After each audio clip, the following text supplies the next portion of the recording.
All right, I think we are ready to go. Let me check the bracket, make sure enough people are checked in.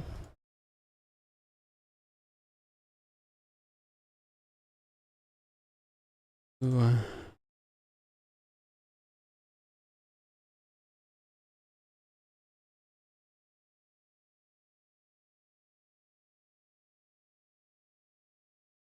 all right, signups. I think we have any players checked in, so we'll get started.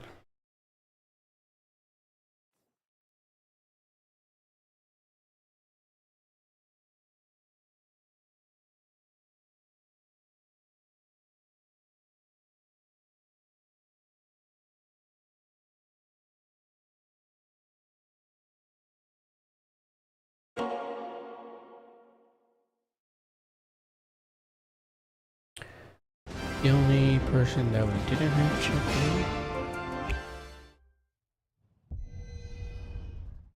in, Soy Bakta is the only one that didn't check in, so we're down one player.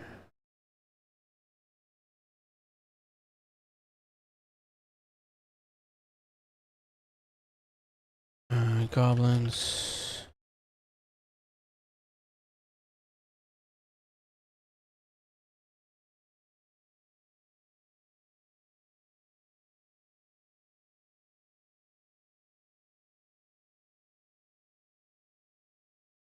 All right, people can start getting their matches set up. Let me find a lobby real quick.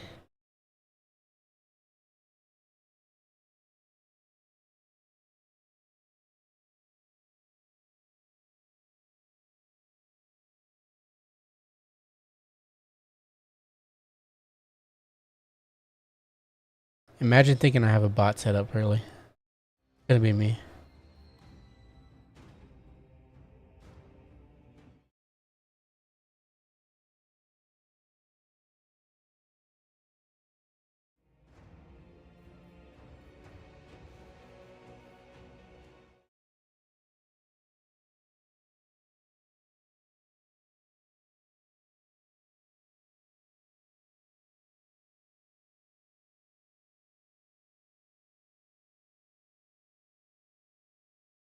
I think I have night bot set up, but I don't know if I do anymore.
Alright, wait for people to care.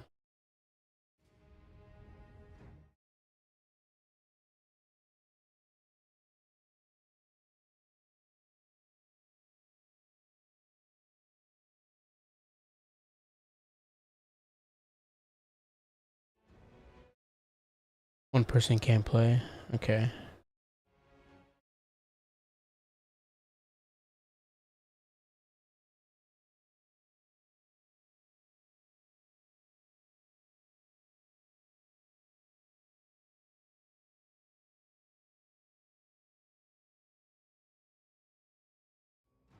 Alright, one person has to drop. Let me further bear. Okay, and then I can match it up Chief Warlock with Wait, who did I drop? Why is there... That's not good.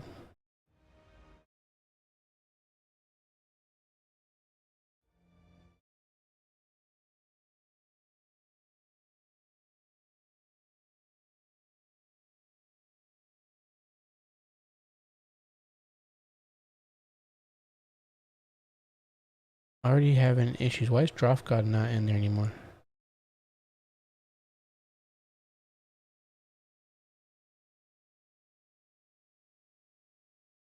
Droth God.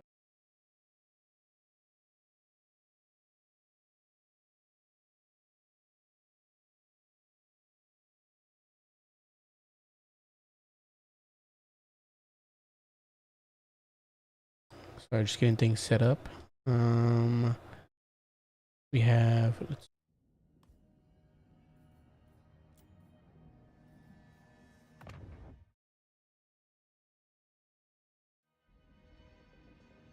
Okay.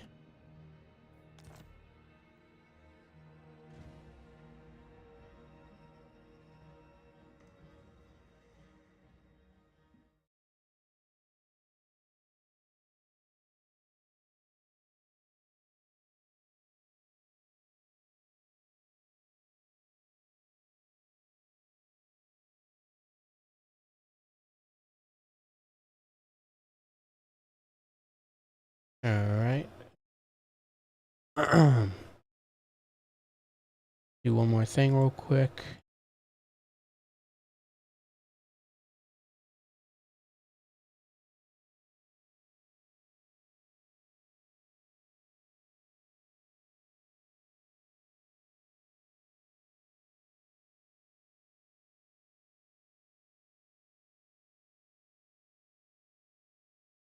Wait, did this person announce their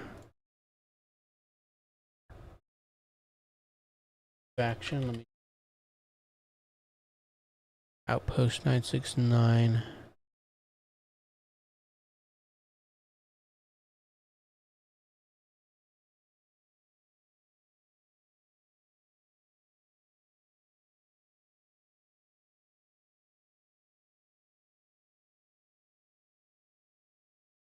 Alright, yeah, things are good now. Sweet.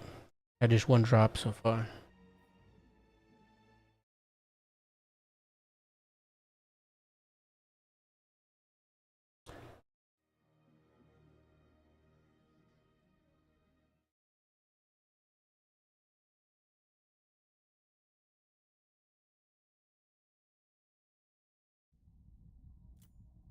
Hop in a different one when it's already ready.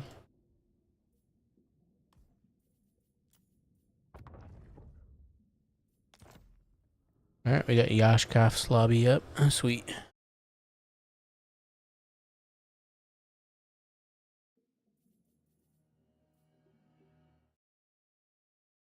Alright, sweet. We have the Beastman versus Nurgle. How would I put this? Let's see. Definitely, I think probably in the hands of the Beastman, simply because obviously they have the speed. If the Beastman player plays it right, if they stay away from the main hero core of the army that Nurgle typically has, I'd probably put it in Beastman's favor. But it obviously depends on the Nurgle build. Nurgle does have Pestilors now, so they do have a little bit of they have a little bit of an ability to contest speed.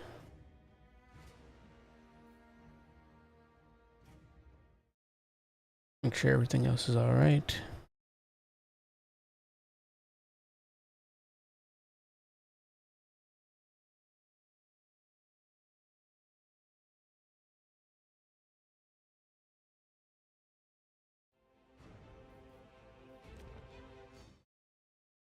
I don't think I have any more admin work to do. I think we're okay. Okay.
So we do have the Beastman. Great Braciament of Wild, no surprise there. It's probably going to be a Chariot caster with Traderkin, and for Nurgle we do have a Social Lord of Nurgle with most likely Fleshy Abundance and Stream of Corruption to clear out any chaff.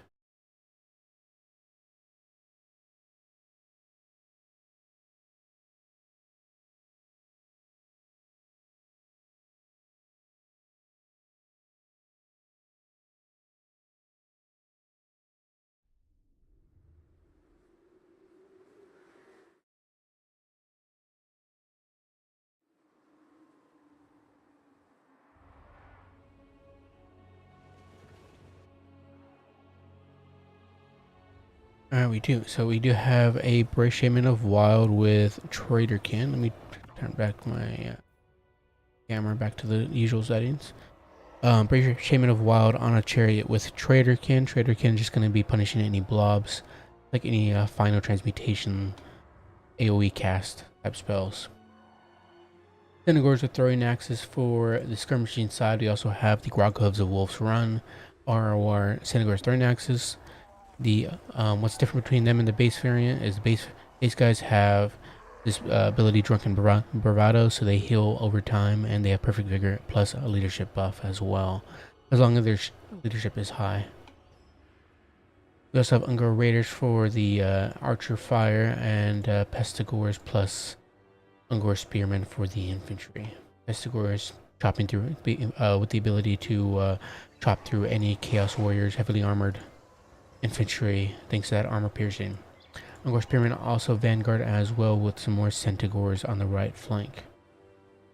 For Nurgle, we do have a Sorcerer Lord with an Exalted Hero core, 2 double Exalted Hero on Rot Knight, or Rot Beast, whatever they're called. So pretty great fighters. It's gonna be trouble for the Beastman side. They just have to make sure to try to body block them. For the spells, we do have Miasma of Pestilence, Rancid Visitations, again for that, just for like that Spirit Lead sort of, does pretty good work. Fleshy Abundance, and Filthy Mace for that terror causing, and Weapon Strength increase plus Corroded Armor debuff. Chaos Furies, Nurgle up in the air, and we have Marauders for the infantry corps. Do the Exalted Heroes have anything? No, they just have Cloud of Flies. Oh, we also have the Frolicker's Bubonic in the Vanguard with Blister Back. So they can heal up in melee, and be a General Menace, can get onto point 1 if the Nurgle player decides to move their hounds. But even if they don't move their hounds, the Nurglings will feast on the hounds' corpse and win that fight. Right off the bat, we do get a charge in from the Centaurs. Do some pretty nice work there on the Marauders, and already racking up some good value for the Ashcalf, up to 500 value. Though we do in turn also get a Traderkin overcasted, hitting all 3 of these heroes, or rather the 2 heroes and the Lord. Doing some solid work already. Rancid Visitations as well gets overcasted in return to deal some damage back to the Beastman caster. We do have point 3 taken by the Beastman, and now they're pushing around to encircle and complete their hammer and anvil on the infantry line for Nurgle. The Great Braciament has to be careful here. He is being chased down here. That Rancid Visitation did a lot of damage, and now he's being cycle charged, or rather hit by the Exalted Heroes. He could end up falling here if the Beastman player isn't careful. Best bet here is to send that Great Bray Shaman threw the Korok's Man Rippers who got summoned in to tie down those Exalted Heroes, but unfortunately, Great Shaman does get pulled down, and the Man Rippers aren't being sent over to help out. Centaurs are being sent over to try to body block them. I don't know if they'll get there in time. No, the Great Bray Shaman shatters immediately, and that is such a big pick there for Nurgle. But infantry is going to be a little bit better there for the Beastman side, and all 3 points are captured at the moment for the Beastmen, so they are looking great. Aside from that, it's just losing your caster so early on is very, very unfortunate. So a surround has been set for these Exalted Heroes. Quark's Man Rippers could help out a lot with dragging those guys down, but instead they're trying to chop through these Marauders and the caster at the moment, which is not a great idea. They're just being sent after the caster there, and they're just being pathed through this infantry, which is doing nothing for them. In fact, they're taking damage because they're not attacking back. So they should be really pulled back here to try to surround these 2 Exalted Heroes. That'd be a great choice there, but unfortunately, that isn't what is being done. Point 1 is now starting to be taken by Nurgle, especially if the Beastman player doesn't notice and send those hounds back in to fight. Festering Stooges, they're trying to drag down these Ungor Spearmen, and they do end up terror routing them, or at least the caster does, though Ungor Spearmen come back around and flank them. But that's exactly what the Festering Stooges wants. They will absolutely take any of the infantry Beastmen have and tear them apart, or at least hold them back for as long as possible. But yeah, the Exalted Plague Bearer is obviously much better than anything the Ungor Spearman or the Ungor Chaff can bring to the table. But yeah, as you can see, we have a massive surge of Beastmen infantry right now on point 2. It's going to be really hard for Nurgle to take this back. And at this point, you just want to play the side objectives while the Beastmen are so focused on that main objective. You can send some like Nurglings through the forest here to sneakily catch that point 1.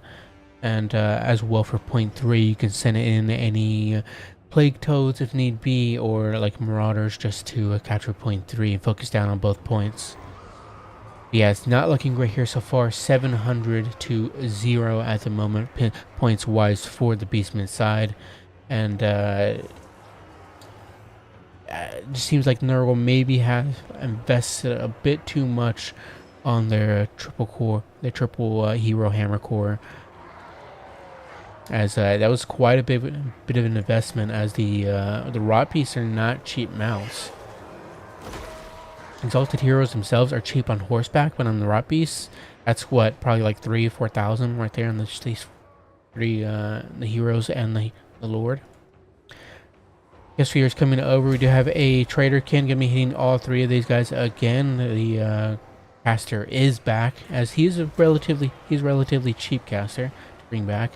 And it's going to be an overcasted Trader Kin, so though the Beastman player is investing a lot here, a nice, actually the Nurgle player doesn't have any AoE cast at the moment, so, but if the Soul Grinder was here, that'd be pretty amazing, but luckily they don't have anything to punish this AoE blob. But nonetheless, I mean, the Beastman player obviously is up in ticket value and gold value as well, so it doesn't really matter too much to invest all that to try to stop that core. And even then, the core is just kind of being wasted back here. They should really be up on the point, just trying to help out on the infantry side, stop disrupting these archers from shooting, and even just like rear charging pestigores could be great, as they have terror on their rot mounts. Yeah, no, they have fear on their rot mounts, which is still good. It's just not as obviously as great as terror, but we do have some great weapons summoned in. Minotaurs, they will definitely take down the Sorcerer Lords, the Sorcerer Lord and Exalted Heroes after they have that bonus versus large. Festering Stooges, they do heal up in melee, so they are dragging this fight out a lot, and that's exactly what what they want to do. I can't remember if they actually like resurrect. Yeah, they do resurrect combatants, so they bring back models in the fight, which is pretty great. As you can see, the Minotaurs do get on top of the Sorcerer Lord and the Exalted Heroes, and the Sorcerer Lord ends up routing. They could end up killing them. We'll see, though. They are up to their hill cap, and the Exalted Heroes will eventually fall here as well. Could also end up shattering that Sorcerer Lord as well. Plague Ogres summoned in. Probably not really... they don't really serve a purpose at the moment, but yeah, it is going to go to the Beastmen there, but fairly one-sided, as the Beastmen just have the mobility that the Nurgle side does not. And I think a Soul Grinder would be fantastic here, just to shoot at any Pestigores, any Gore Herd, or even Ungor Raiders would also be perfect as well. And it could just serve as a nice terror piece running around in melee and tear around in any infantry engagements that the Beastman player throws at you. Yeah, a little too much invested on the hero hammer core there. Everything else was okay. I do like the... you definitely need some Nurglings in Vanguard for that somewhat fast Vanguard deployment to try to get to points sooner. Plague Toads, I think, are okay as well. Yeah, other than that, I think the army's fine. I probably wouldn't invest too much on the Exalted Hero Hammer Core. That's pretty much it. If anything, I'd probably just put them on horseback if you want them to hunt down the Lord. Beastman army is fine as well. Bit of a mix match. I don't like the Korx Man Rippers. I think they're generally a waste of funds, but they're cool to see. I really like them thematically. But good match from both players. Well played.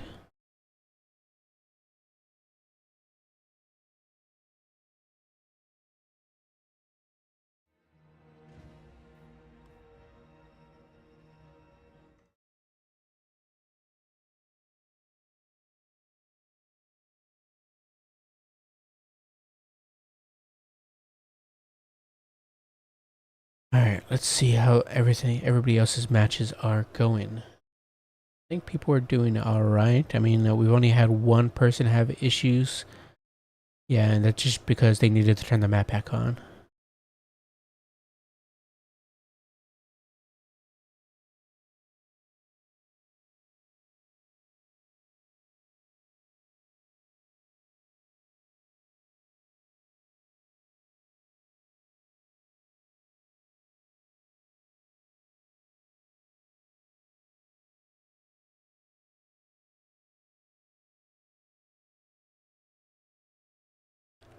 Considering most of you...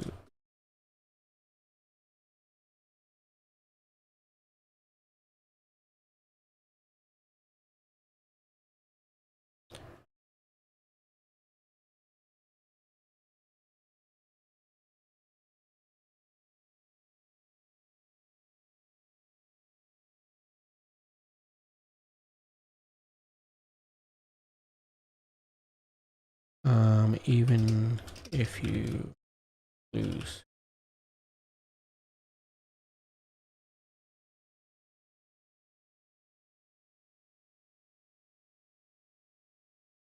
All right, just making sure people know, as not everybody knows. I should probably add that to the tournament description, because not a lot of people know that the how the Swiss League format works.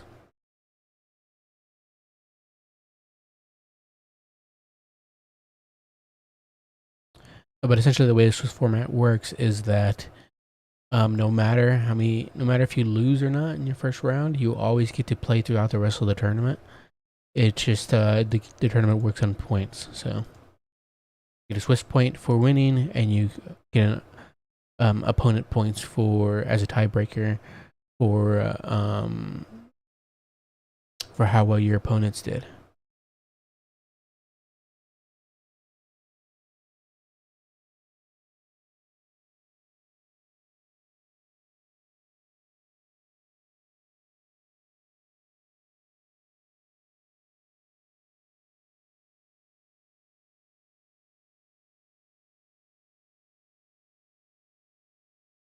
Let's see here.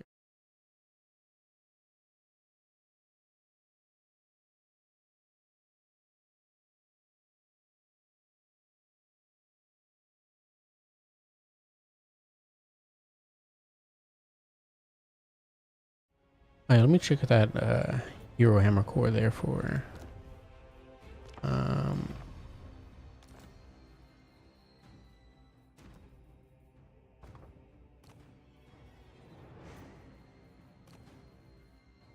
let me.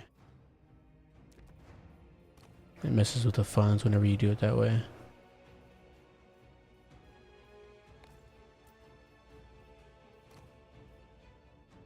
Why is it doing that like that?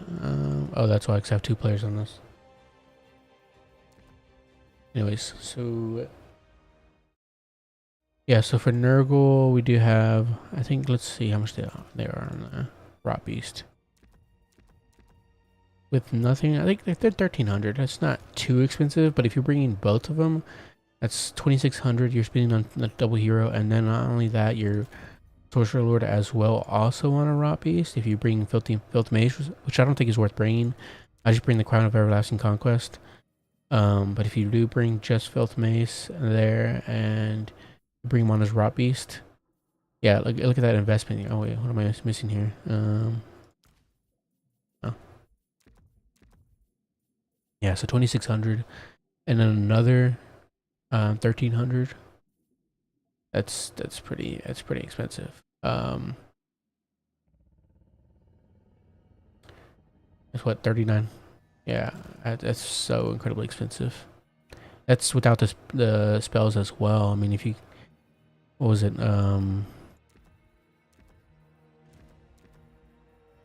It was just Rites of Visitations, wasn't it? And Fleshy Abundance. Yeah, 1692.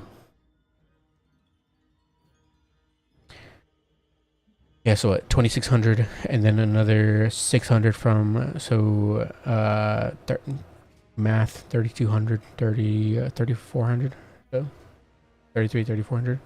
That's incredible. And then you only have 4700 left to expend. It's way too expensive. But yeah, I'd probably, if I wanted to go that way, it's 200 less expensive on the Steed. You do lose some nice combat stats, but it's perfectly fine, I think. Then you have 5100 left to for the rest of your core army.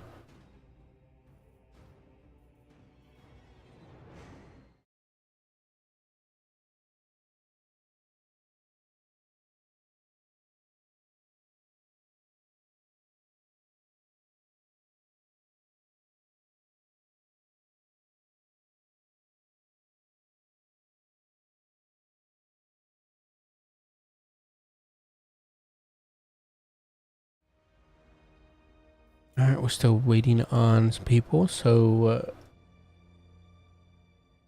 me do this. Let me queue into a quick battle while we wait, as obviously I can't spectate matches that are already happening. So let's do this real quick. Yeah, I'll do both. It doesn't matter.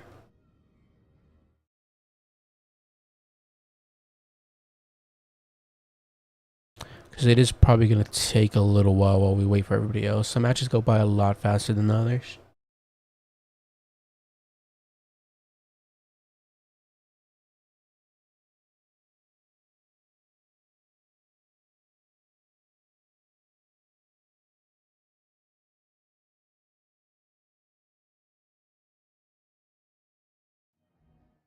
I mean, enough DQs alive right now, so I might just wait.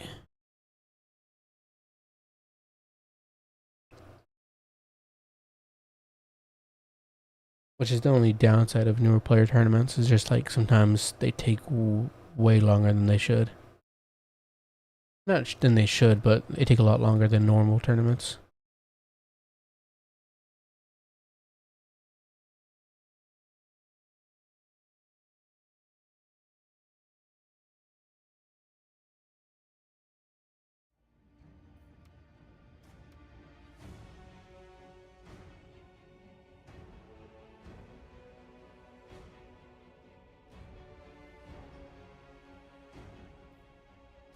Yeah, it looks to be pretty dead right now, so I'm just gonna... I'll just wait in the lobby. That's fine.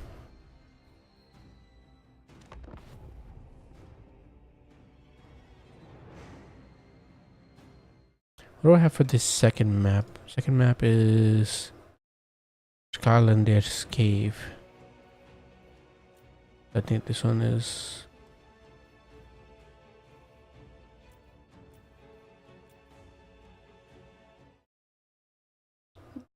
Mm,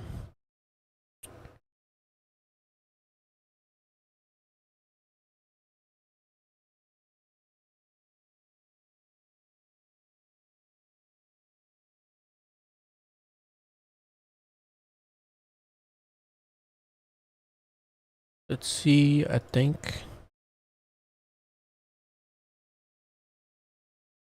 Are we good to go? No, we still have 3 more people.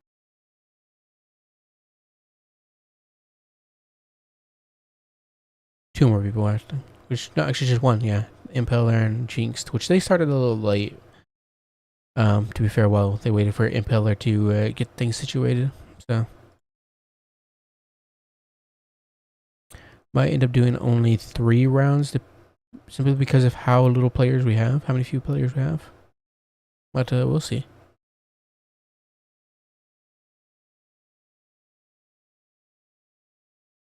Because we have a pretty low turnout compared to previous new player tournaments, and it might be because of the time my schedule is set.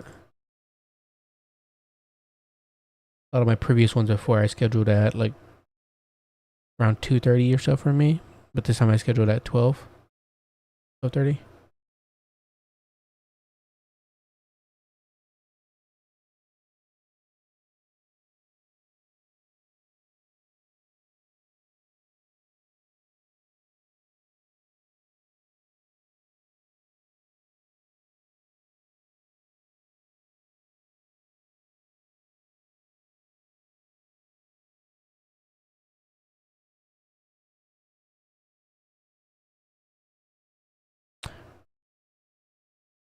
Oh yeah, let me see what factions that are in this at the moment. I know we have Beastmen and Nurgle. What else do we have? We have Chaos Dwarves. No, that's not. That's old. We have Empire. I think Vampire Coast or Vampire Counts. I'm not sure. They just posted a gif of a werewolf. So, also Grand Cathay as well for a new player. We have Skaven, Brainskins, and I thought we do actually do have Coast. Cool.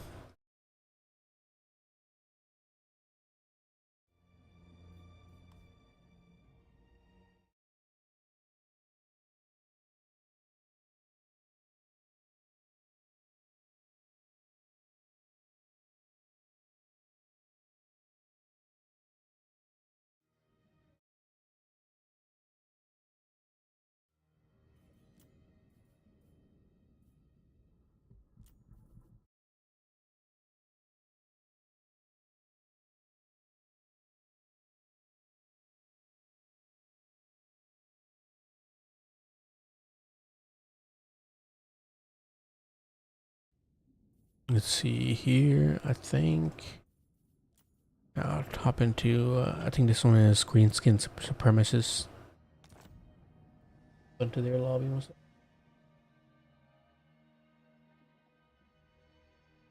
Yeah, cool. Oh, yeah, this is Chief Warlock there. The Skaven player, I think. Yeah. With a name like Chief Warlock, that's what you'd expect, right?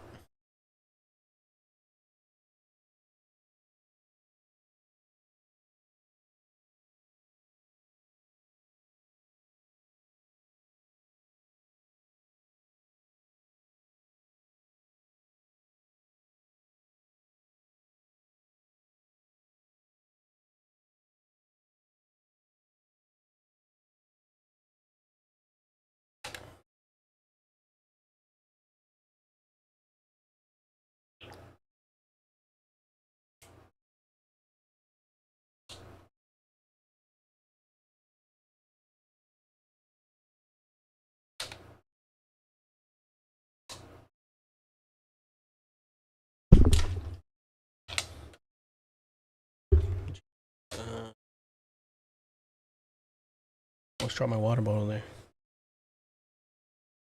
All right.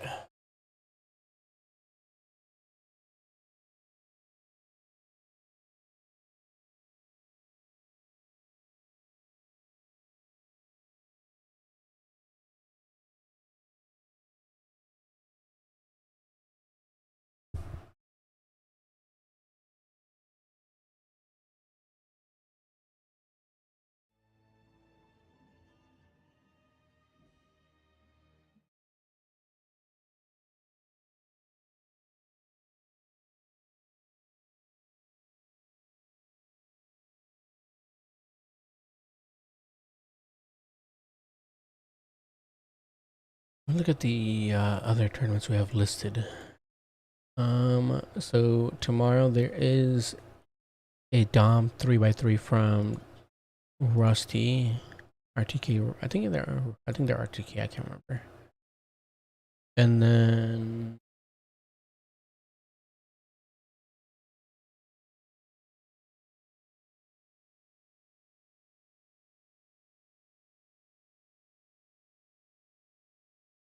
yeah, so we have another tournament page. So we have Rusty's for tomorrow, and then we have the weekends, which I wish I could play in, but it's a conquest tournament and a domination tournament from Battlesay, which have cash prizes. Or should I say a single cash prize for um each for both tournaments.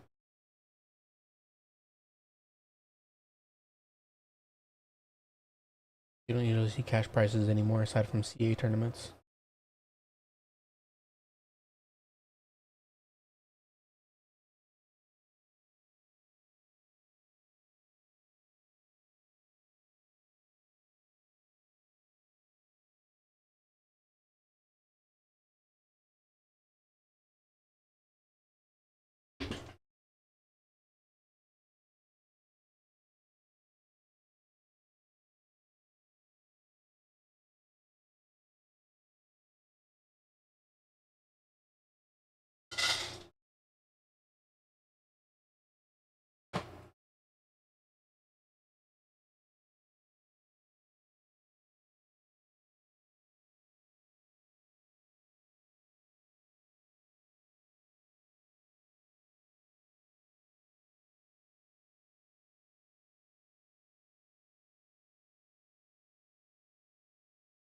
Sorry, I had to feed my cat there. Okay.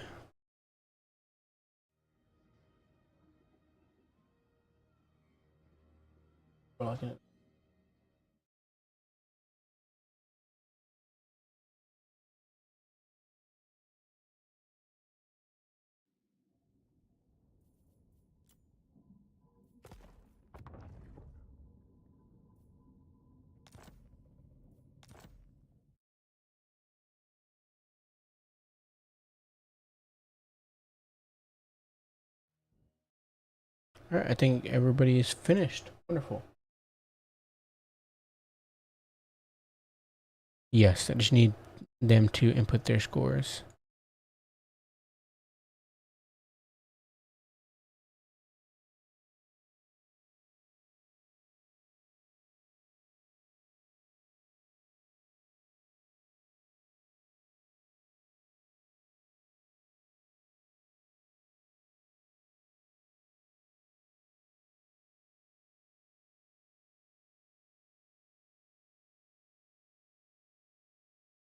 Close that real quick.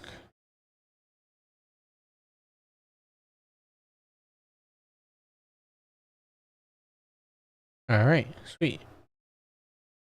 Advanced Swiss, we're good to go.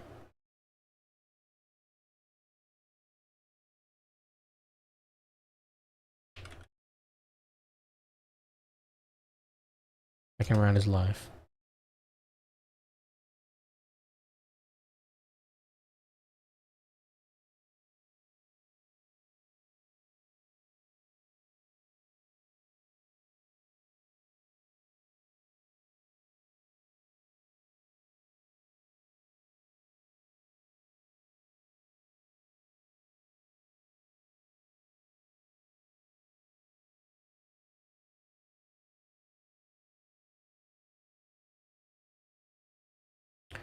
Fill this back up real quick.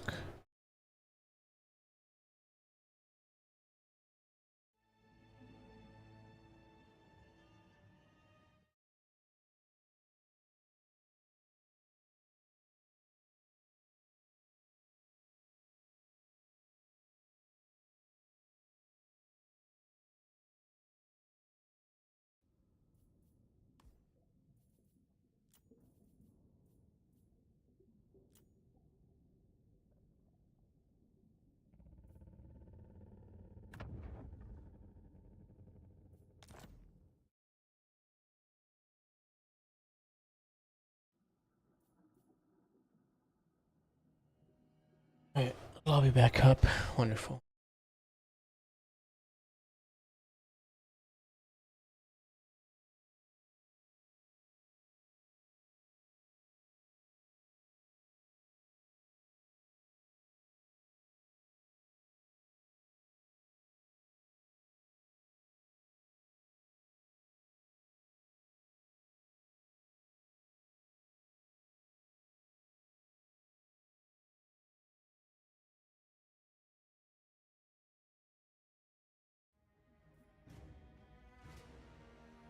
Wait, is this a...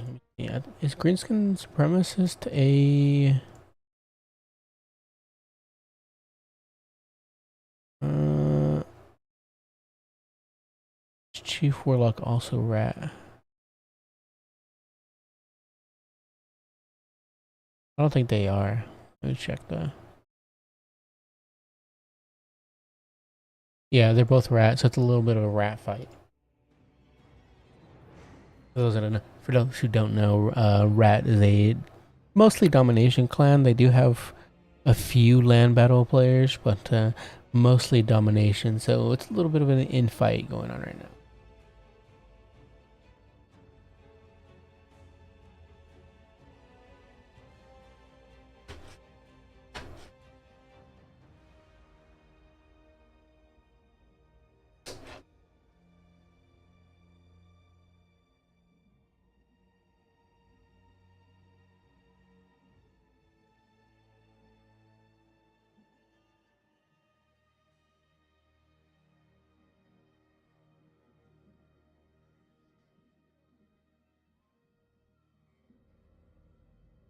Oh, we just lost Chief Warlock. Don't know what's going on there.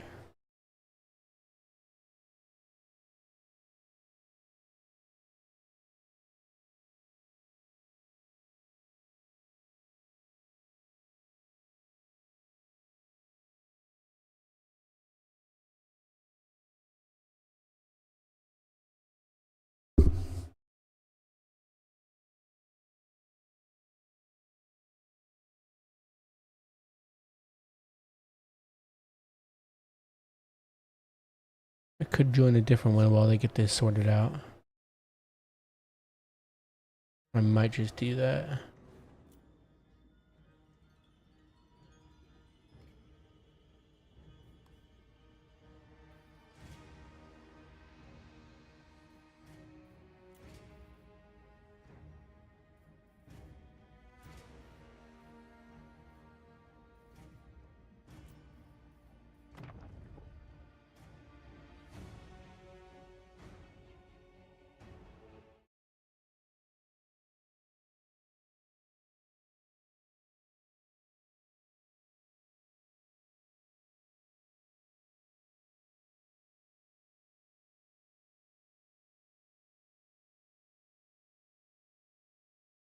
One is Beaver. Is Beaver? Yeah, Beaver's up against Impaler.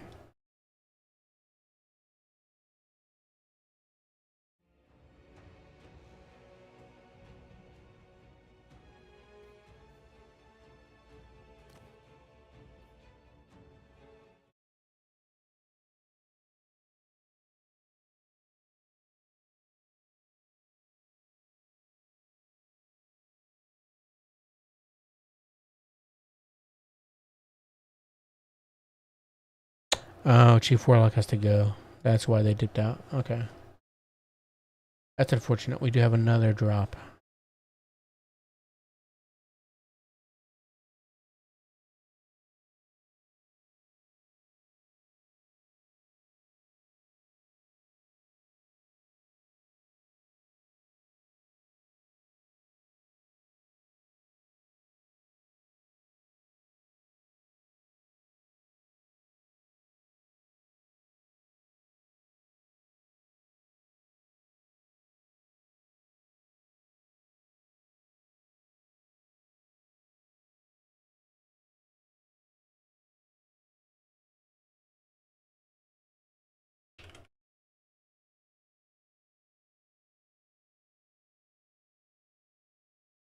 Let's see.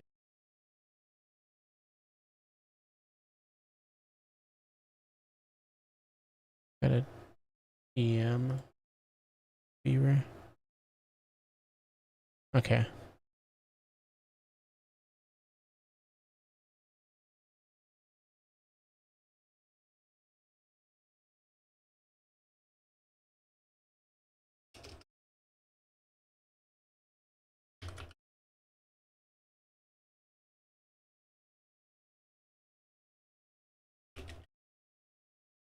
Yeah, I'm probably gonna have to do just 3 rounds as the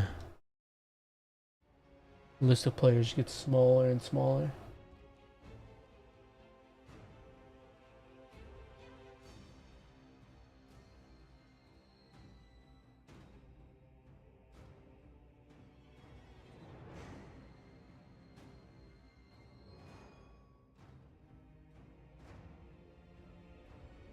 But we do have Vampire Coast versus Grand Cathay, and it is on Skylander's Cave. I haven't actually seen this map yet. I don't know if this is a new one. It might be.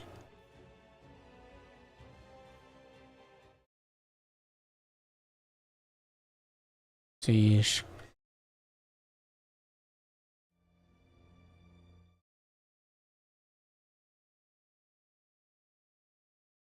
How do you spell this map? Spell this map.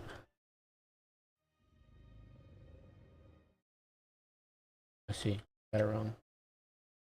Oh yeah, so yeah, it's new. It came out last month.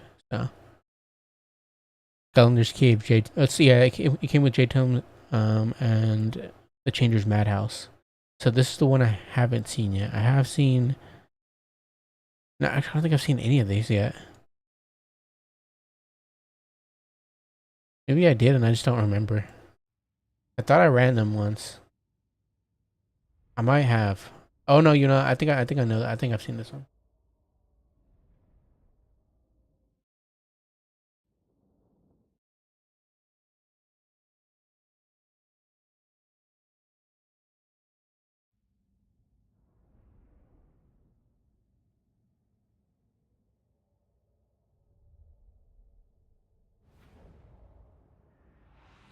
Nope, nope. Yeah, I lied. I haven't seen this one.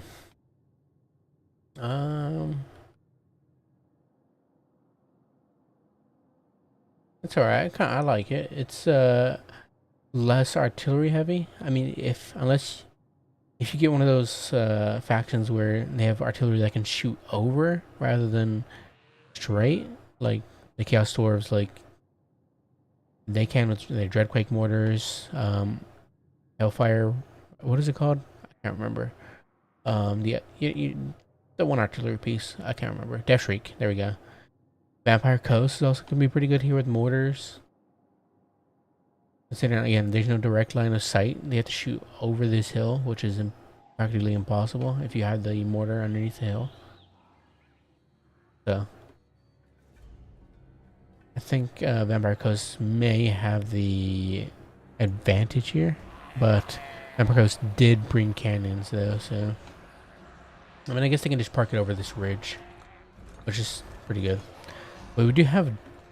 Is that double Necrofex? Yeah, that is double freaking Necrofex, like Warhammer 2. What the hell? Count Oculus on his Necrofex with Pit of Shades, Invocation, Moondial for that zombie summon, and Wraith Storm. Yeah, this is very Warhammer 2. Double Necrofex was such a staple back then. Arcane Conduit for that power recharge rate, Smoke and Mirrors, and the Curse of Undeath for that passive healing. Yeah, double Necrofex should be pretty good here. I think in the Grand Cathay, if they don't bring any Grand Canyons. Grand Canyons are pretty accurate. And will whittle down a Necrofexes pretty quickly. But we also have Carronades as well to shoot back at them just in case. So double Carronade and triple pole arms with the rest of them just being regular deckhands.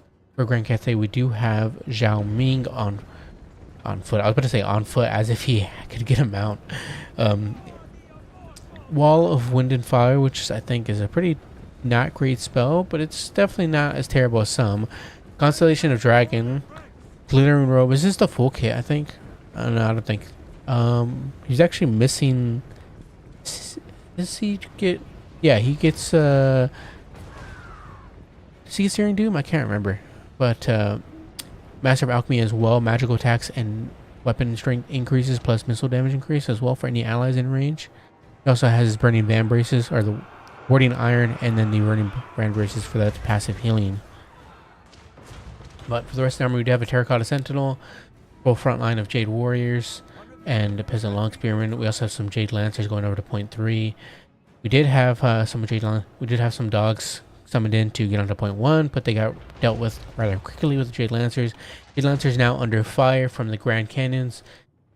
Actually, no, are they by the Grand Canyons? No, I think it's just from the Necrophexes. The Necrophexes are absolutely tearing these guys apart, and they need to absolutely move around. Oh my god. What is this called again? The Longwind Wall of Fire or something like that? Wall of Wind and Fire. Yeah, it went through, but look how slow it is, man. You have to do it like whenever like they're like in your line, but at that point like you're at risk of doing friendly fire. But yeah, it went through and it did okay work, I guess. I mean, you didn't really get much value from that, unfortunately. But yeah, the Terracotta Sentinel definitely probably needs to get on the Necrophexes. Same with Xiao Ming, as they can start. It could be really the only things that can screen those guys out. You have some gunnery mobs summoned in. As you can see with the Arc of Fire, they can't really shoot at the moment as they have guns. But now that they are on top of the dogs, they can start shooting. You'll have the dogs interrupting them as well, but they take a tremendous amount of damage and probably going to go to crumbling here soon. Xiao Ming in his dragon form will put some pretty good work into Count Malcolmus, but he's no pushover on the Necrophex. He does have 34 melee defense, 46 melee attack, so he's not. You do some decent work into him. As you can see, Xiao Ming is taking quite a bit of damage, and we do have the Terracotta Sentinel though here to help out. But yeah, Xiao Ming has to be careful. We do have a nice Dragon's Breath hitting the Carronades and the pole arms, but not going to do a whole lot. Definitely much better if you like lined it up across the back of the actual crew itself and the Carronades. 0.2 going in the hands of Grand Cathay at the moment, as they do have more cap weight over the deckhand mobs. Grand Cathay did take 0.3 as well, and the Jade Lancers will be able to get into the flank of the Vampire Coast. Xiao Ming just causing some havoc, getting into the handgunners, stopping them from shooting.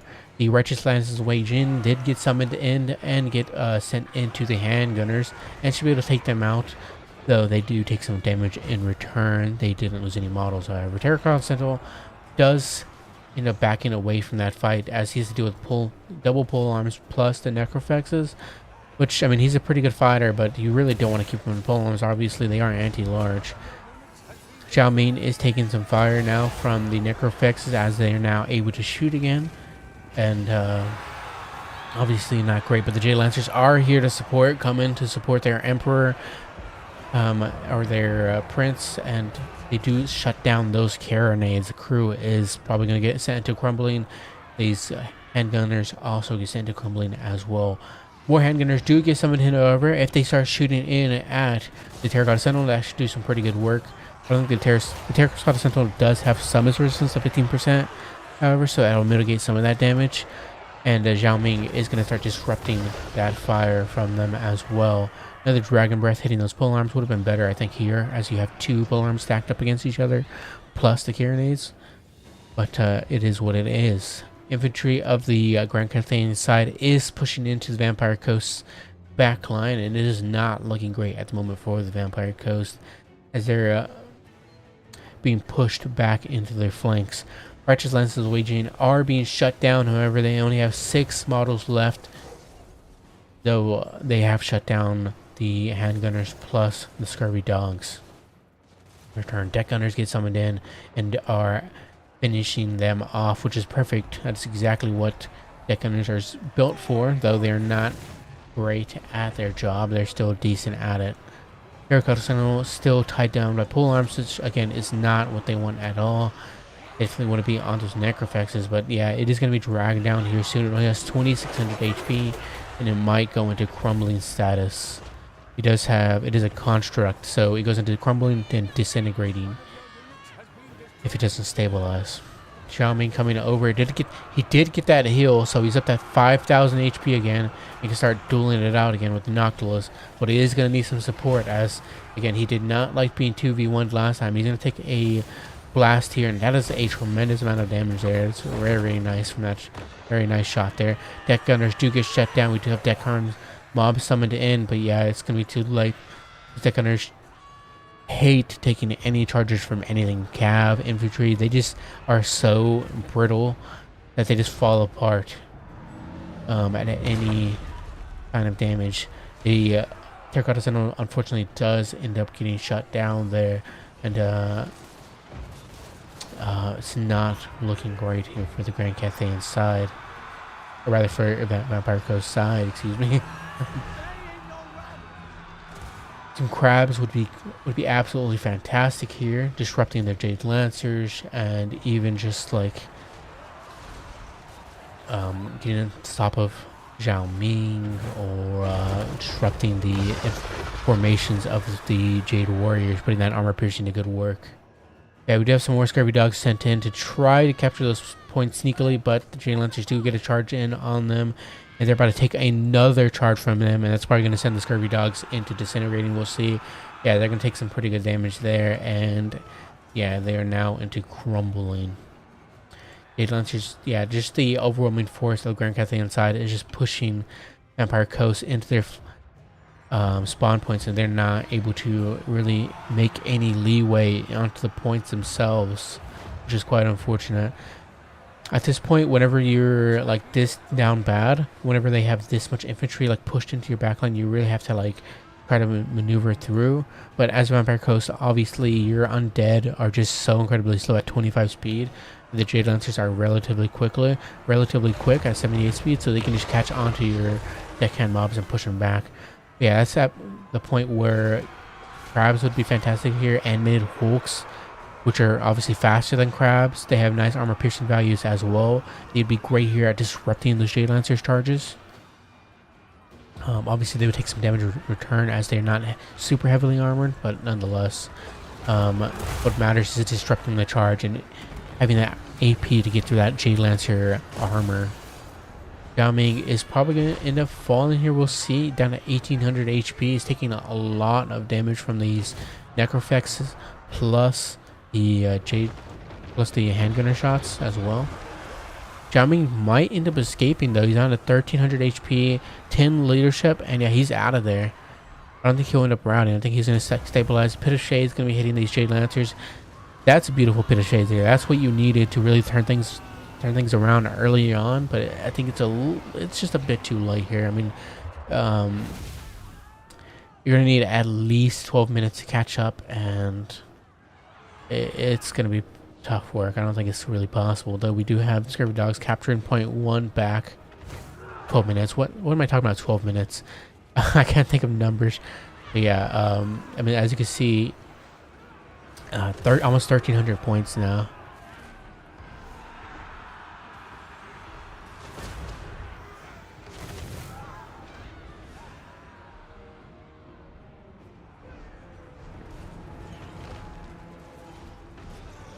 Yeah, things are not fortunately looking great. They finally started clearing the infantry of the Grand Cathayan side, despite these, or aside from these. But yeah, the Scurvy Dogs, they are about to capture point 1, but they are just taking so much damage from those sky junks that they might end up disintegrating before that even ends up happening. They're crumbling right now, and if they go into the next stage, which I think is what, disintegrating, then they will end up not capturing the point. But they end up capturing it nice. If only it wasn't like way too late.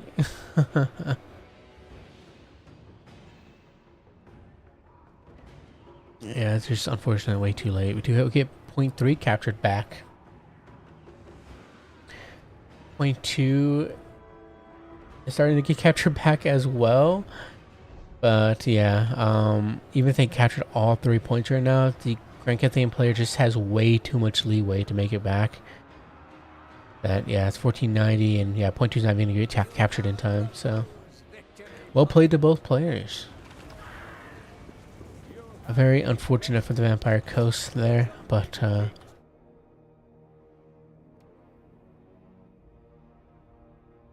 Sometimes you gotta take these losses to experiment, see what works. Yeah, that infantry push and the cav push from the Jade Lancers was just like too much for Empire Coast.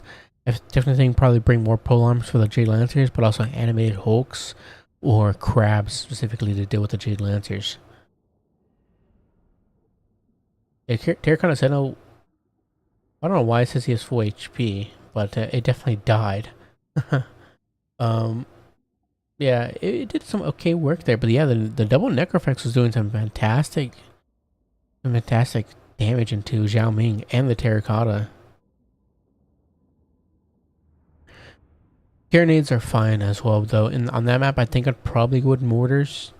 No, I'm not sure. Obviously, if you're expecting a Grand Cathay rush, which is fantastic in the Vampire Coast, then maybe like a single carronade or two is fine.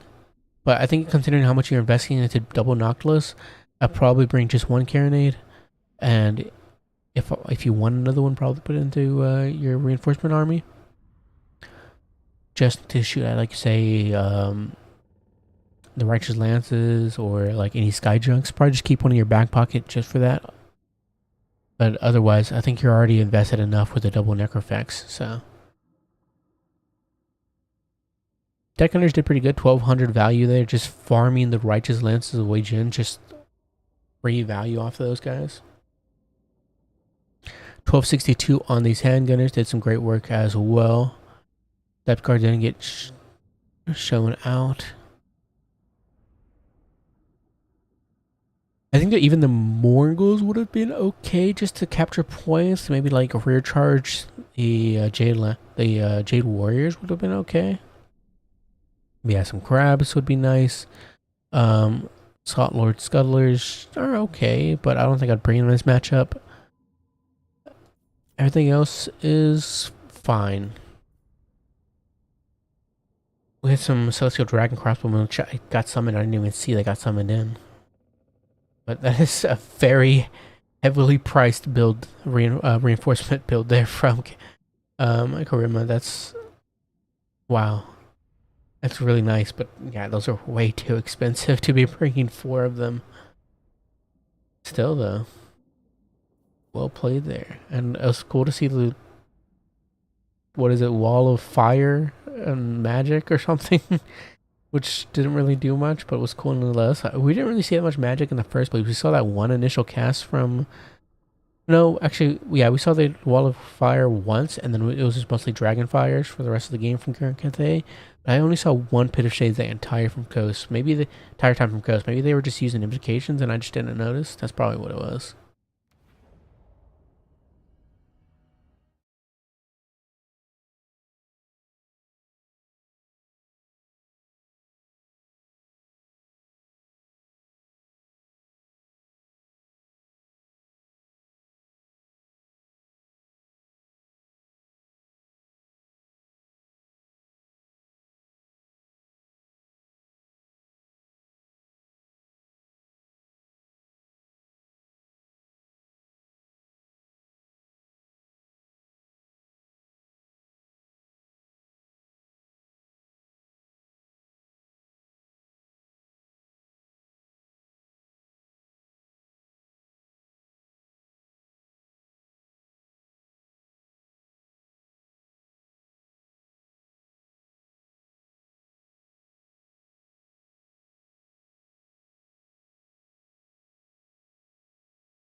Factions.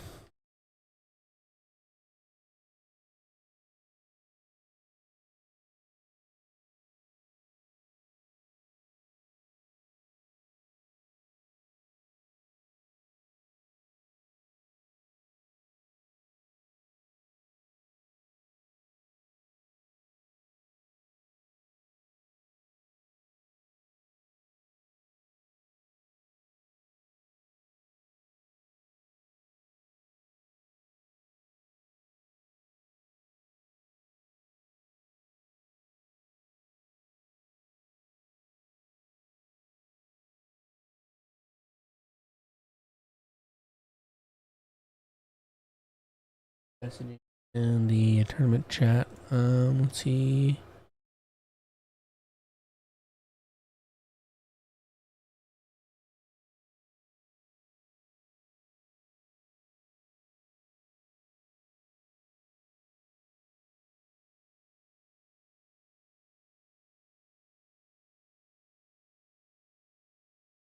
Goblins.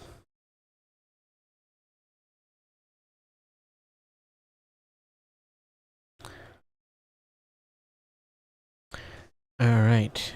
So this time the one who has buy is Beaver.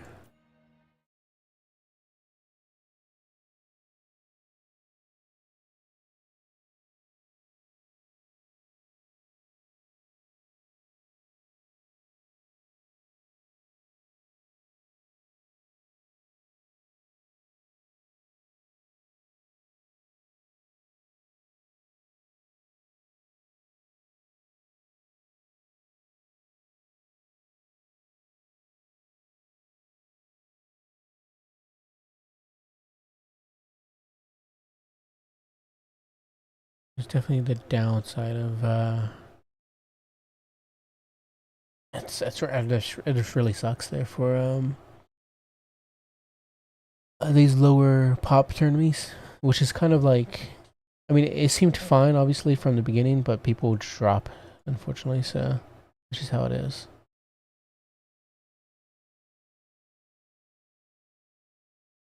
Not much you can do about it.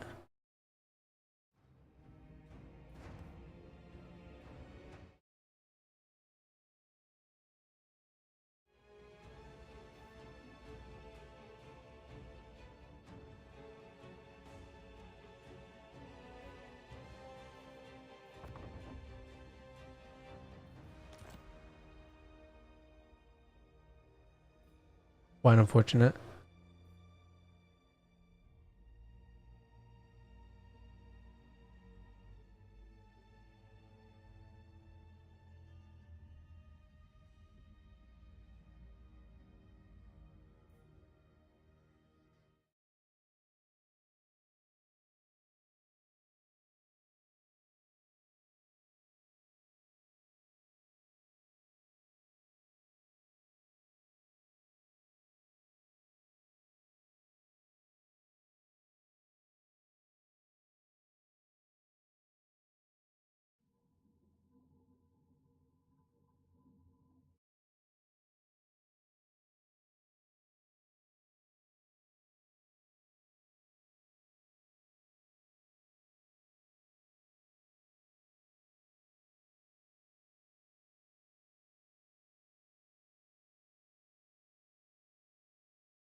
Outpost, were you in this one today? I remember seeing you before in other new player tournaments. I just can't remember if you have a different name from your Total War or Discord name.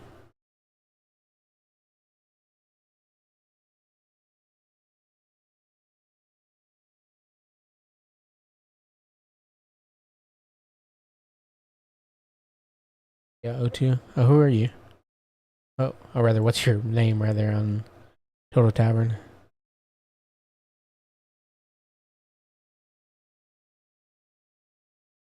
Ah, drop code. Oh, right. I remember now. Sorry. Obviously I'm going based off of Total Tavern names, which I know your name is Outpost, I believe, on Discord. Uh, Sorry, I just yeah, that's unfortunate. Um,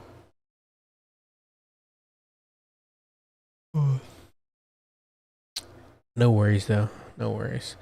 What faction are you playing? Because I saw you posted that gif of werewolves, and I figured it was vampire counts, but I wasn't sure. Yeah, I'm hoping. It turns out there's going to be a website update soon. I'm hoping that comes with the ability to change your name, but we'll see. Because a lot of people, unfortunately, their names don't get changed with the site. Norska. Yeah, I did not get that at all from the GIF. I guess werewolves. Yeah, it makes sense. Yeah, Norska. It's cool though. I do love me some Norska.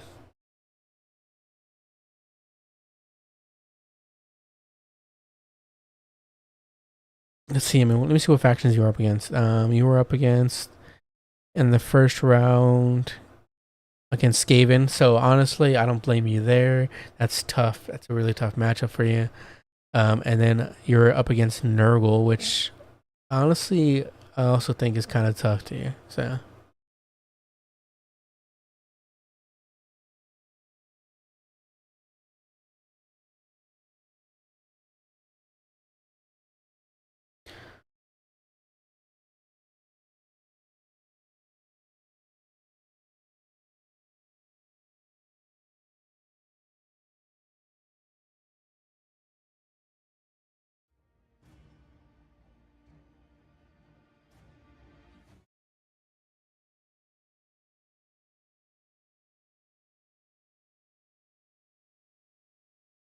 wait, which one was? The other was Grand Cathay. We just watched Grand Cathay. Do we want to watch them again? We could watch Norska. I do kind of want to watch Norska. Let's try Norska. Let's see. Which one is yours?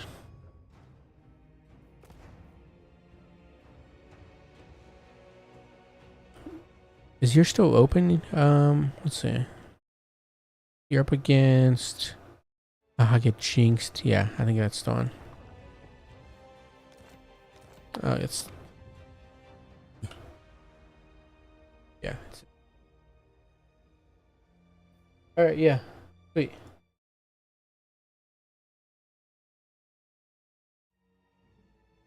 Good luck.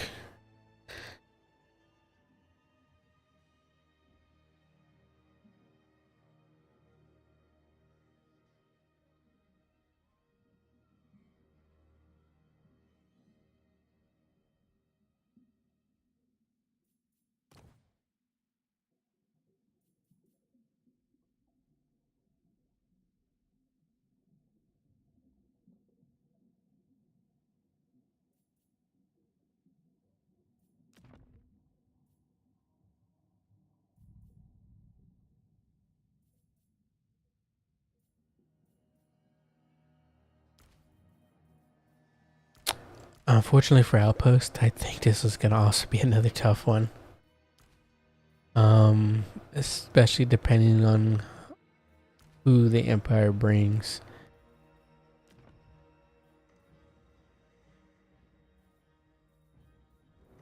If they're lucky, the opponent doesn't have some of the DLC. But at the same time, they still have access to, like, say, Steam tanks, even without DLC. So, but yeah, we'll still cheer for Norska. I mean, as much as I love the Empire, I love rooting for the Emperor. It's Norska's always some good fun. They're like such a middle ground faction that I can't help but like root for them for the underdog, depending on the faction. If the underdog is, say, like the High Elves, then I wouldn't root for them unless they bring Altharion.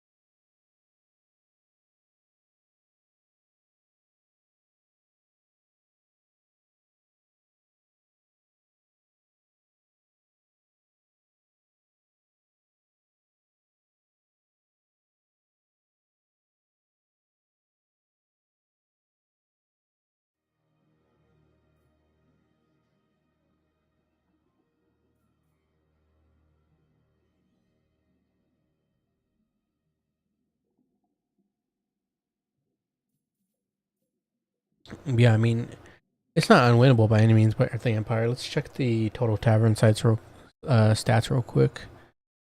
For Norska.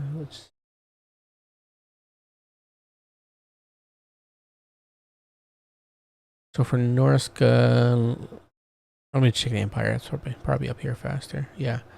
Okay. So far against Norska, they have 1-0. But if we go, say, here and then there, Norska 3-1. So they have a chance to win. A small chance, but they do have a chance to win. Norska.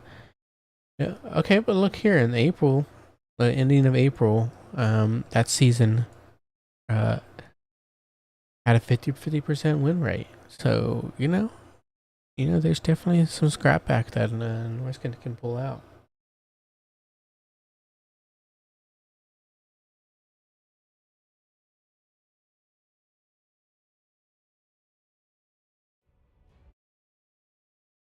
But all right.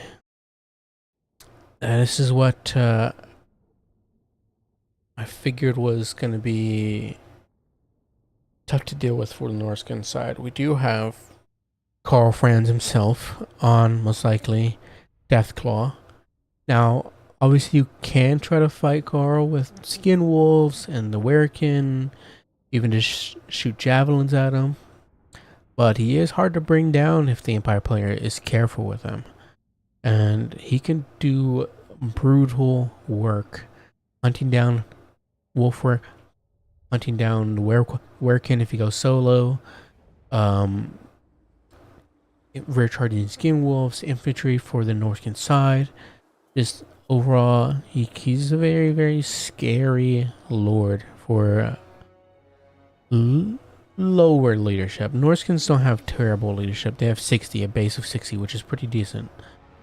But for like that middle to lower leadership factions, the Blood War ability on these mounts for the Empire is pretty wonderful. -8 leadership whenever he goes in melee. It's pretty nuts. And then obviously they take another debuff from being charged in the flanks or being next to a terror causing unit and then taking damage, so he can rout infantry lines very quickly. Galmaraz and Reikland Runefang will be the kit there for the Emperor himself. We do have Earthblood and Regrowth as well, which is exactly what you're going to need whenever you're bringing a big SE like Karl Franz. You need to heal him up. Power Stone as well for that power recharge and reserves. Spearmen for the front line, along with some great swords. Hell yeah, some freaking great swords. They should absolutely butcher a good majority of Norskin infantry, as long as they don't bring Marauder champions, which is obviously will trade effectively into them. Or rather, the great swords will trade effectively into Marauder champions, but will kind of be wasted on normal Marauders. Wasted in the sense that their armor piercing isn't going to be worth anything there. But awesome. Double freaking great swords. We also have the Sigmar Sons and the Grundle's Defenders, Spearman RR with ITP. We also have the Hammer of the Witches, Great Cannon RR. They have magical missiles or artillery shots, so should do wonderful work into anything with physical resistance. Which I can't think of anything off the top of my head with physical resistance on the Norskin side. But nonetheless, infantry for the Norskin side is full on Marauders. We have some Marauders with great weapons as well, and Spearmen. We also have some Javelins as well, which will do great into any large targets like Karl Franz, as they do have bonus versus large of 7, which is pretty insane, of rather AP, and then 15 bonus versus large. We also have the Icehorn Marauders with ITP and Perfect Vigor, pretty good. And then we have some Norskin Ice Wolves going to the flank. And then some Skin Wolves armored to help mitigate any of that small missile fire from the Empire side. Skin Wolf Werkin with Ruinous Flesh for that armor and missile resistance to help out with those Skin Wolves, which is pretty nice. And then Deadly Onslaught for that weapon strength increases and charge bonus. Yeah, they do regen. They do have weakness to fire, but not a whole lot of fire on the Empire side, aside from Knights of the Blazing Sun. And it does have frenzy, so it does get that ATP, which is pretty nice. But it has pretty low melee defense at 32. So if it gets like surrounded by any cav, or if Carl Friend jumps on him, he will do a decent amount of damage back, but he'll take a lot of hits in return. Yeah, javelins are gonna be like one of your best answers here for like Carl Friends or any cav for the Empire. Plus armored skin wolves help mitigate some of that charge from those Empire units, those cav units. You have the silver bullets summoned in as well. They do have magical ammunition plus pretty good AP values from being handgunners. You also have stock, so you really right now the Norskin player cannot see them. They can get a hint that they're there, as they did see a summon, but they don't see anything, so they can get a hint that those silver bullets are hiding there. But they're gonna be very, very sneaky. Marauder Berserker summoned in as well. The Iceborne Marauders taking a bit of damage there from the Hammer of the Witches. At this point, you just want to send those guys into combat.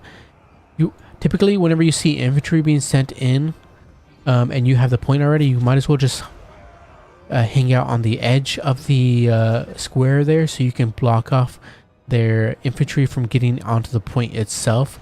Sometimes they'll be paying attention, however, and will go around you, but sometimes, a lot of times they won't, as they're busy micromanaging all the other points of the battlefield. But right now, yeah, the Iceborne Marauders are just taking free shots from the Hammer of the Witches. So when they're engaged in combat with the Spearmen, they won't be taking shots, as obviously as they can't shoot into their own back line. Do have a really nice Sea Fang there, absolutely brutalizing those Grundle's defenders, Spearmen, and even doing some good work into the Spearmen, or into the Great Swords, which is pretty nice. But yeah, really nice cast there. Though you want to really take these Marauders out, let the Great Swords fight the Great Weapons, and have the Marauders fight the Spearmen, finish those guys off. We do get a regrowth in on the Carl Franz, who's been taking a lot of damage from those javelins, and from Wolfric, who does have Sword of Torgard, which I forgot to mention. Does have Sword of Torgard, so it does make him a better fighter. Plus Hunter of Champions, slowing that guy down. Plus reducing his armor. Just a really nice debuff all around. And Fight or Die for that melee attack buff as well.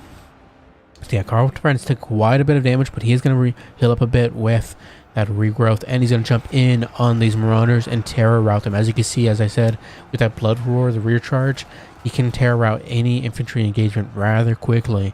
Empire Knights get a nice charge in here on the Marauders with great weapons, and these regular Marauders are going to end up routing, and these are still hanging by. Empire Knights, they already have silver chevrons when they got summoned in, or what? Oh my god. But nonetheless, they're doing some pretty good work here, but definitely need to pull out. And yeah, it's actually too late, as they got charged by the Skin Wolves and are probably going to be finished off, especially with the help of the Skin Wolf Werkin. Those great weapons routed off. Silver Bullets shooting in here, probably going to get some good work here on the Skin Wolves, but, or rather also on the Marauders, but the trees are going to be mitigating some of that damage, as well as the missile resistance from that Skin Wolf Werkin item. Our friend is going to jump down on Wolfric. Wolfric is a good fighter, but he's not good enough to be fighting Carl Franz one-on-one. He needs to get out of there and get some support from the rest of his army, as he's now surrounded by Spearmen and Carl Franz himself. Excuse me, I'm going to cough. Yeah, he needs to watch out there. Honestly, I would have kept Carl Franz in there, and he would have probably killed Wolfric. I definitely think pulling Wolfric, Carl Franz out there was a big mistake. But Iceborne Marauders are turning this fight around and holding point 3 down. Fighting off the Spearmen, that perfect vigor comes clutch in there. While the Spearmen are getting tired, these Iceborne Marauders are still perfect vigor and fighting at peak condition. These Berserkers tear through the Spearmen, obviously. They need to make sure to stay on this point so they can capture it back again, as right now it's in the control of the Empire. If the Berserkers go off the point, they're going to have to wait for the Spearmen to rout as well and get off the point, take it. Armored Skin Wolves pushing through that backline, getting on top of the Silver Bullets. Extremely well played here by Outpost, really well microed, shutting those guys down. The Hammer of the Witches needs to turn around, get back onto that those cannons there. I didn't even know they got shut down, But once they do get onto those cannons, that can be pretty bad for the Norscan side. So these Ice Wolves need to be microed in and shut down that Hammer of the Witches. That could be really, really clutch there. Though World Outdoor Graphites get summoned in. And that could be pretty bad there. And because at the moment there's really nothing that can test the World Outdoor Graphites. Although obviously if they get swarmed, they can be shut down. But yeah, they do get a charge here on the Norscan Ice Wolves. They're going to shut those guys down really quickly. Though the Norscan player does notice, and this is going to start pulling them out. Javelins can start shooting into those World Outdoor Graphites. But instead, they're going to be firing in at the Jade Wizard, which is also a good choice. Shutting down that healing for their the Empire side could be pretty nice, and make the Empire player have to really be cautious with Karl Franz. You have some handgunners summoned in, going to be shooting at those Skin Wolves and probably shutting them down. Though in return, the Great Swords at the moment are not on the points at the moment as they're chasing down these Skin Wolves, and they could be on the point dealing with these Berserkers. They would absolutely tear apart the Berserkers if they got sent to the point. But a triple cap right now for the Norscan side, which is pretty beautiful. The Iceborne Marauders are being unsummoned. We do have some more units that can be unsummoned as well for both sides. But a Skin Wolf armored Skin Wolves can be brought back, both of them. This one's going to be healing, just sitting in the forest there. Same with this one as well. And once they get enough healing, they can come back around and sandwich both the handgunners and the cannons themselves. As right now, the World Outdoor Graphites are a bit busy and can't protect against any Skin Wolves. Right now, they're fighting off the Famir Warriors, which is exactly where they want to be fighting. But at the same time, they are being dragged down by Spearmen, which is not fantastic. The Spearmen are going to be racking up great value fighting the World Outdoor Graphites as they're perfect. That's exactly what they want to be doing, is dragging down Cav, even Elite Cav, which is as heavily armored as the Demograph Knights are. A beautiful death. What was it? I can't think of the name right now. Sea Fang just ripping through those halberds, just absolutely tearing those guys apart. Not a lot of model killed, obviously, but just fantastic damage. Just like that is such a beautiful Sea Fang in there. But before the Spearmen are able to fully drag out these World Outdoor Graphites, they might be routed out themselves with the aid of the halberds. As they get to the fight, Empire Knights definitely need to be microed here and sent over to either aid point 1 and rear charge those Berserkers to help out with the Free Company Militia fight, or sent around to even just rear charge these Marauder Champions or get on top of the Hunters. Anything right now, but they are not being microed, and they definitely need to be. Handgunners are shooting in again, and they are shooting at Wolfric. Wolfric definitely needs to pull out of there. Though he is, I didn't even notice Wolfric is on foot. Okay, that's not too bad. With Wolfric on foot, if he gets attacked by Karl Franz, he can get knocked down and staggered. Or rather, he can get knocked down rather than staggered, as if he was on horseback. I thought he was on horseback. So that's definitely a lot better for him when it comes to fighting somebody like Karl Franz. Karl Franz definitely needs to put out there. He's taking way too much damage at the moment from both the Marauder Champions, Wolfric, and from any other units that are around. But yeah, this is very bad. If Karl Franz gets killed here, I think that'll just seal the deal. It's already looking bad for the Empire, but once Karl Franz gets killed, it's just going to spell the end of the day here. Famir Warriors definitely could have been used here to corner him in, but we do have the Javelins shooting in, and that could have done friendly fire to the Famir Warriors, so definitely probably the right call there. Handgunner shooting in. They probably need to start shooting in at the Famir. They do have some missile resistance from I think 25% missile resistance from the Mist. Yeah, 20%, and then yeah, another base like plus Ruinous Flesh. Yeah, so they have a 10% and then a 20% and then another base like 15%, which is incredible. So right now they're barely taking any damage from any handgunner volleys. Karl Franz has been routed off completely, down to 200 HP, and he is probably going to be gone for the rest of the game, and that'll seal the deal in for the Empire. Well played there by Outpost. Really nice job. But this is the first tournament for Haha Get Jinxed as well, so also well played to them. Good scrap. But definitely, definitely need to be more careful with your Carl Franz, and just got to be on top of your cav whenever you're summoning them in. Got to get them on the right uh, units. Huntsmen could also be decent against, like, say, skin wolves. They have bonuses large, and they don't have to deal with the line of sight restrictions that handgunners do. Handgunners are good though, and I definitely see a reason to bring them, as you can shoot. They could do great work into Marauder champions. See, look at that, like, rear volley. If they can get that volley into the back of those Marauder champions, come on, for the Emperor. No, it's gonna be too little, too late. General Werken is chasing them down, and it will run and it will stop them from shooting anymore. But they got some good value. 778, not too shabby. Picked up a chevron. Yeah, well played. Nice job to Outpost. Good for a really good micro there. And well played to Aha Jinx. Good try in their first tourney. They will be going to 1500 here soon, and Outpost will win it out. But yeah, with the like heavy elite units like the Royal Altar Kurfites, you have to make sure they get onto right targets, like skin wolves.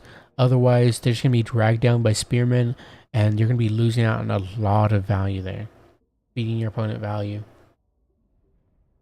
Our France did okay 1500, but yeah, just need to be using him more. Um, either also it depends. If your healer's not around and you can't heal up Carl Franz, or if Carl Franz has no support, you want to be careful with them. But if you have support, jump on in, and take any opportunity you can to, say, like, snipe out Wolfric if there's a chance, or snipe out their Werkin. I just noticed Northcote did not have a caster there. What is going on there, Outpost? I mean, that just goes to show new player tournaments. I mean, you forget a caster and you can still win. But yeah, Outpost, definitely you need to bring a caster next time. I don't know if you just forgot about him. Might have just been the case, because I've done that before. But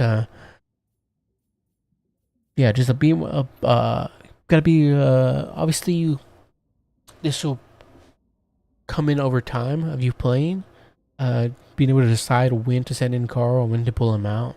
But you'll know with experience when is the opportune time to keep Carl Franz in a fight, or pull him out, or jump down in on a fight.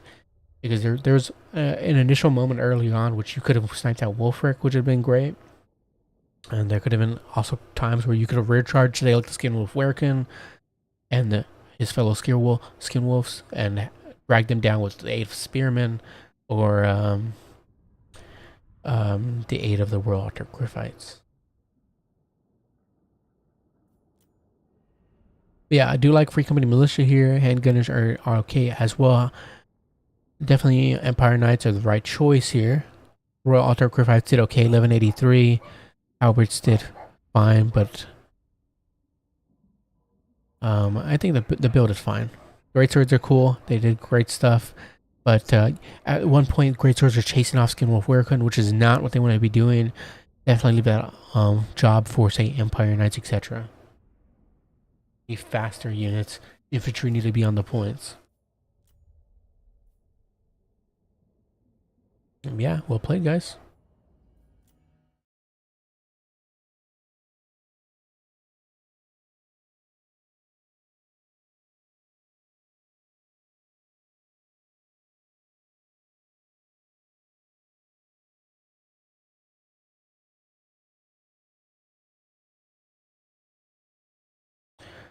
Seems like all the matches are done, and we will be going on to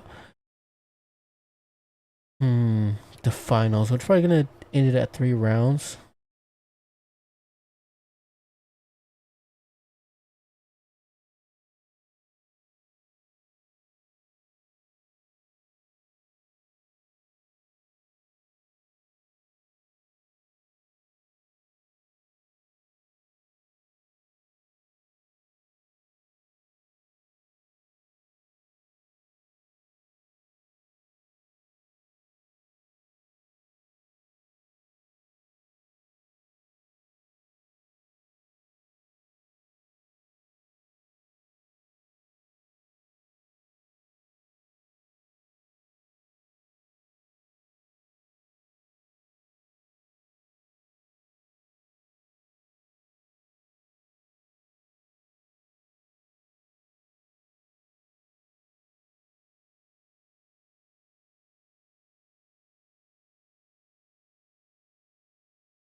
I'm trying to see if we want to do 4 rounds or 3.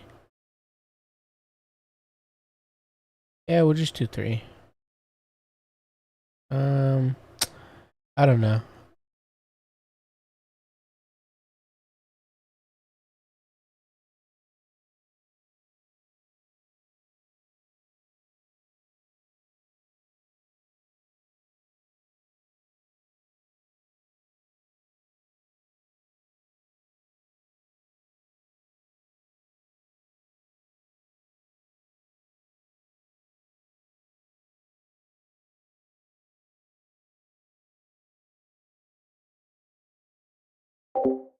What?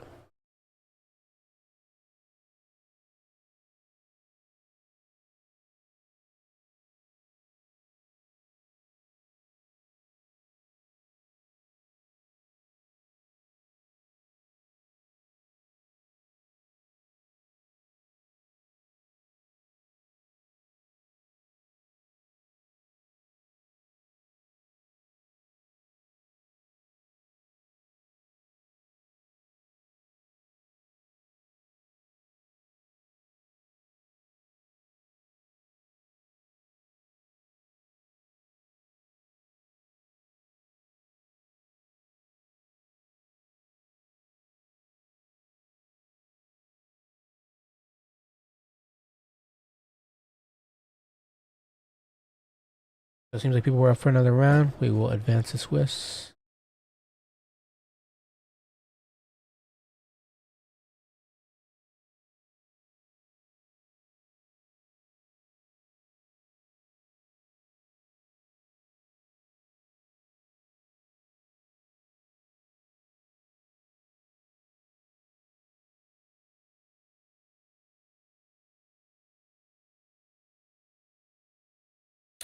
All right, we'll do another round.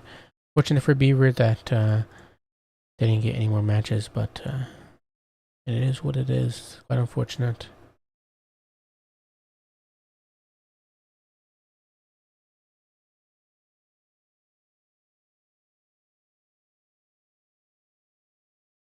Yashkov against Oni-chan. And yeah, they got another. Did Yashkov play against Greenskin yet? Or no? Yeah, they did. And then they played Jinxed and.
Yeah, unfortunately, Beaver got another bye.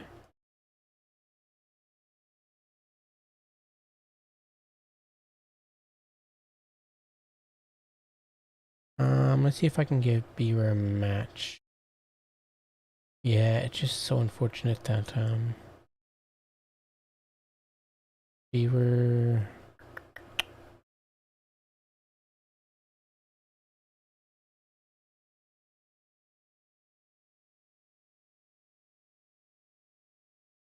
Yeah, it's just really not enough players at all.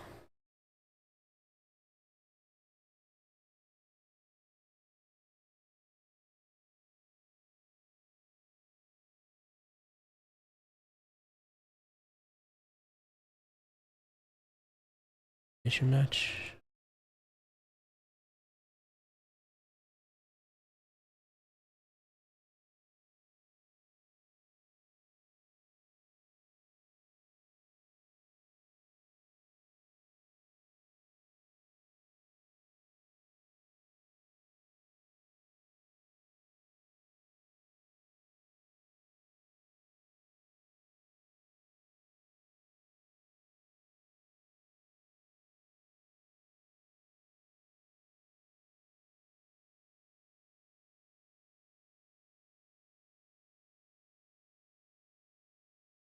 Yeah, me and Jinx were paired to get together again. Yeah.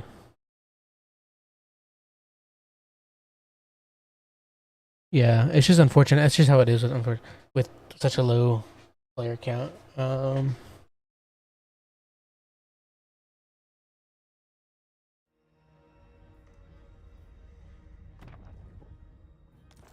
give Beaver a match. My micro's pretty haggard nowadays, so uh,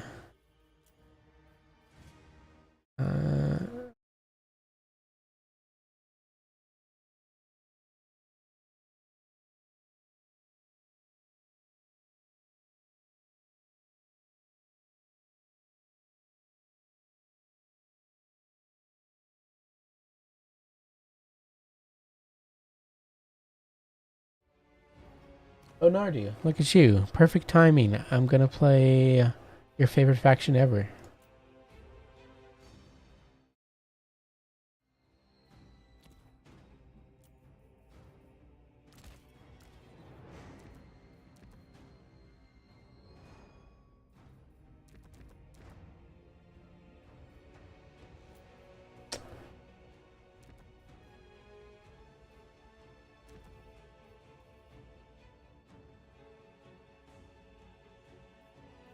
Let's see.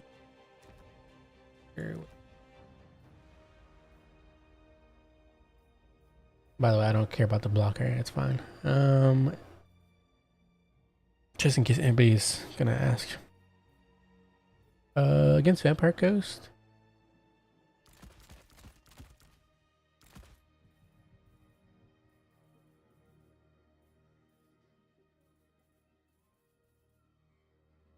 Against Coast, I'm bringing Akari. Yeah, why not? I could also bring the. I might. I'm gonna bring the Demon Prince. Why not? It'd be fun. Um. Yeah, you're dreaming. Wake up.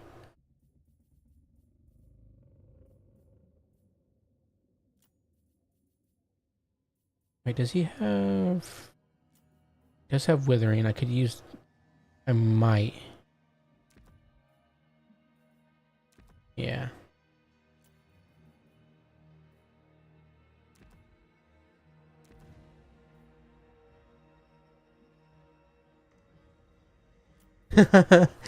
Yeah, wake up, Nardu.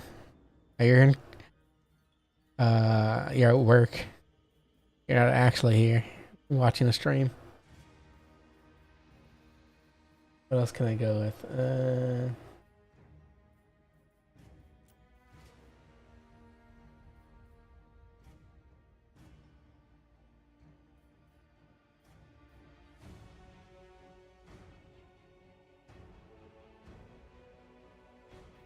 Nardu, what do I go with? You're the Celestial. You're the Celestial main.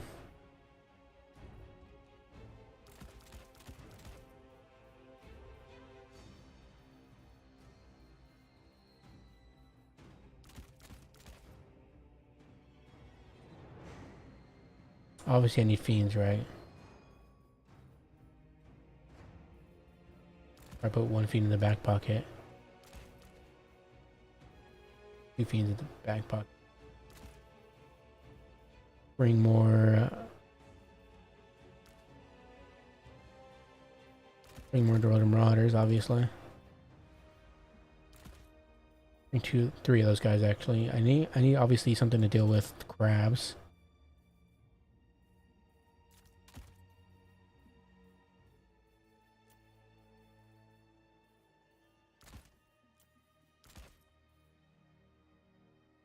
Yeah, this is domination.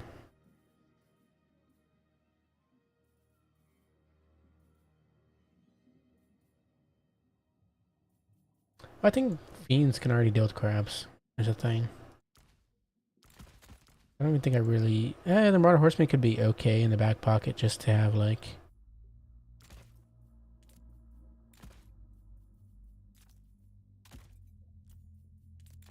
Have one. Have like say.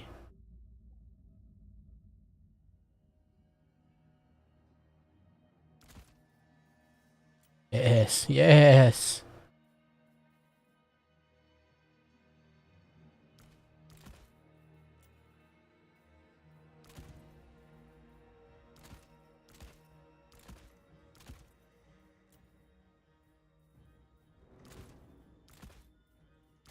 Maybe not that many whips. Whips excite me, but not that much.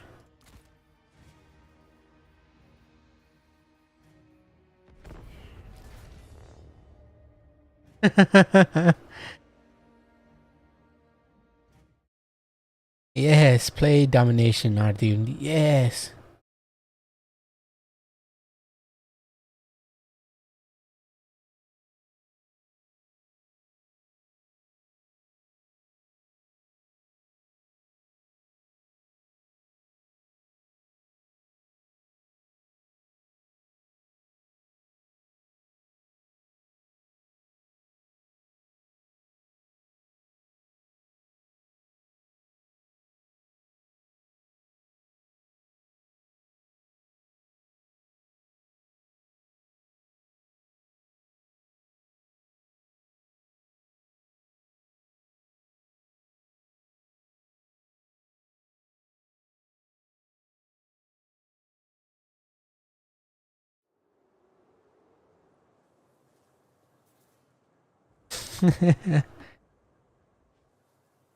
That's probably why you're losing there.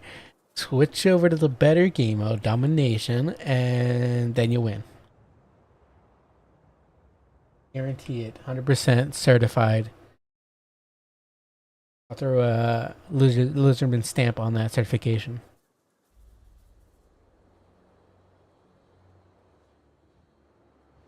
Dark power.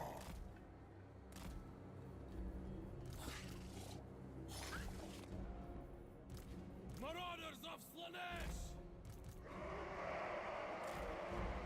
The pangs of suffering! Souls for Slanesh! Marauders of Slanesh! Endless craving! Marauders!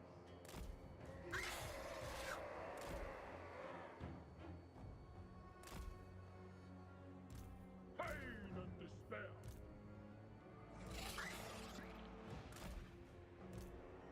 Marauders of Slanesh!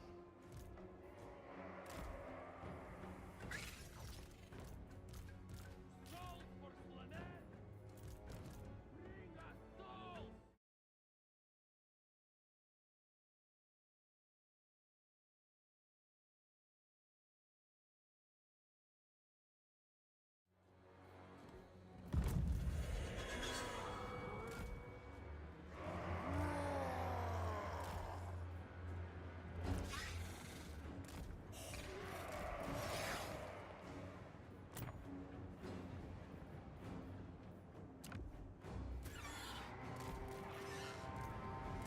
Within my power.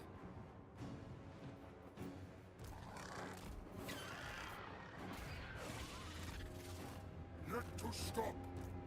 Marauders will. Yes, acceptable.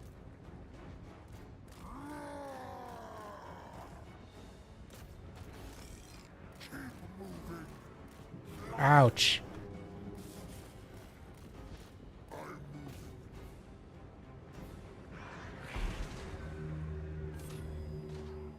I'll take that fight, honestly. I'll take it. And submission.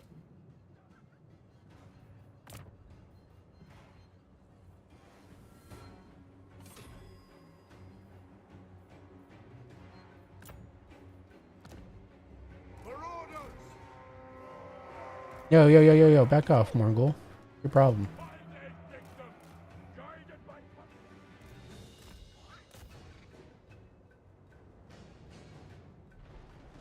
I am ascended!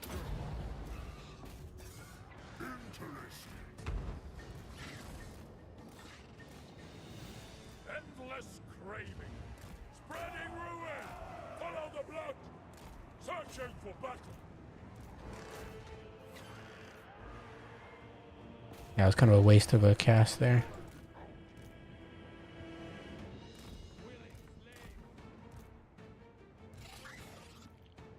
I got his Mongol. Domination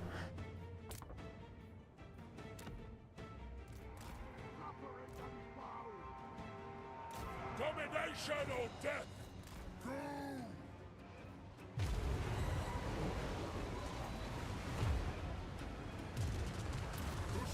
Oh, okay. Yeah, luckily it's fine. It's just on the fiends, so. Has been destroyed.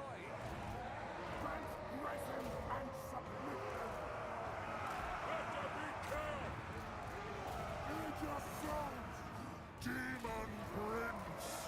To the next victory! Pangs of suffering! Eternal Hunters! First Commander! Sweet, sweet slaughter! Seeking torment! Bring us souls! For ruin!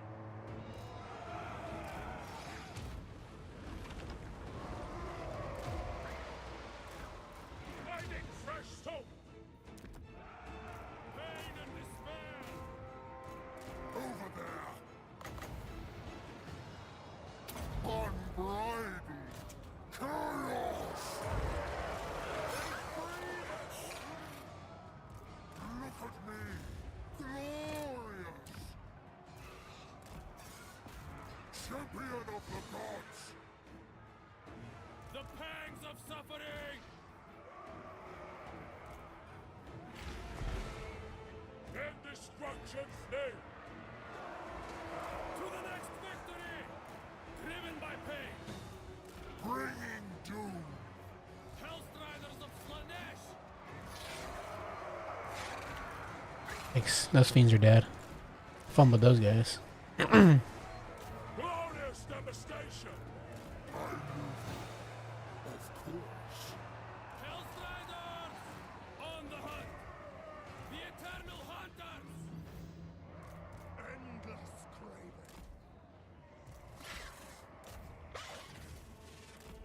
Finding victims! Striding out!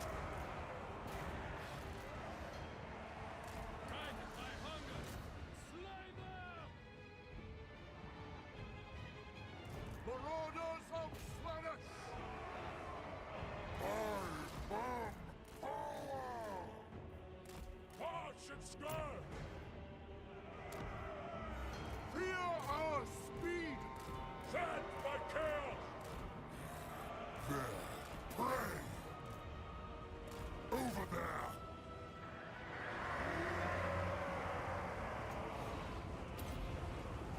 Hellstriders!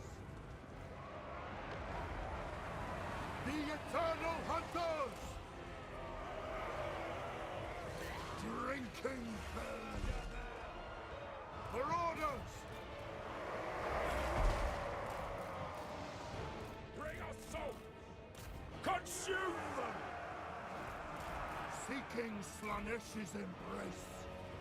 Wasn't really worth it because the Hellstriders aren't gonna do crap to that with how much armor that Pain and despair! caster has. Marauders of Slanesh!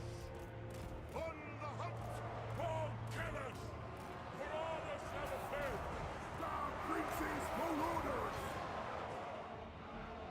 Demon Prince!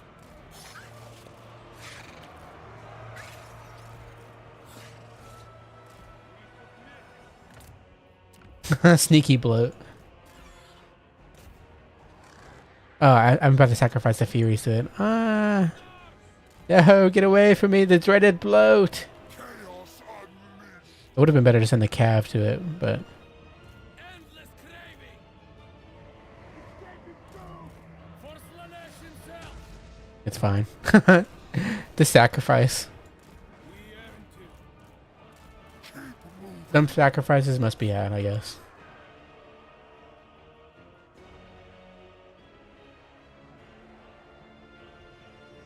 Oh, a little bit of lag.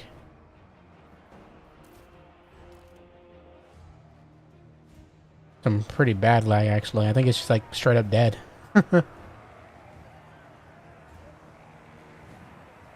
Just my fiends. Dark power! You have been bested. There is I mean, yeah, it is one of my best units, theoretically. And it was definitely... I really had no option, really. I think I would have had to either let my Marauders take it, or... Because my Lord is too far away. I used the narcissism thingy. I had no ability to stop it. The fiends were obviously on a different part of the map. So honestly, my Fury's taking it. Whatever.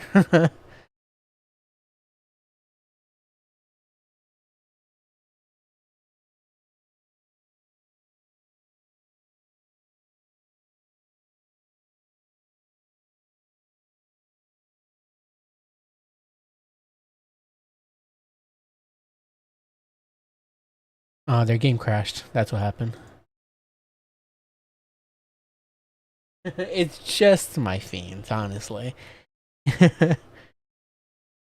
Really, Slanesh players just don't have a good unit that can sacrifice. All their units are, in a way, theoretically valuable.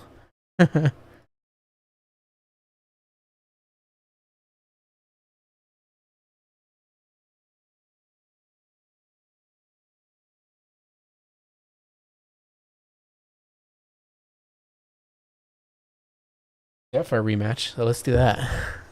Let's do it. Let's fight. Let's fight.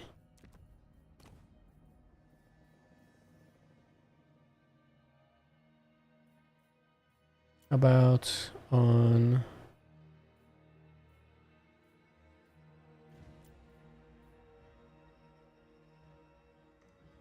do this map, it's fine.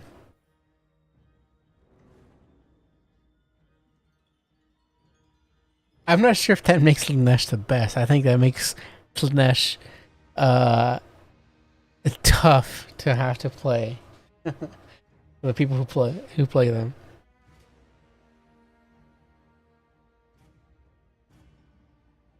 Yeah, oh man, that poor Mongol hunter just got like absolutely destroyed.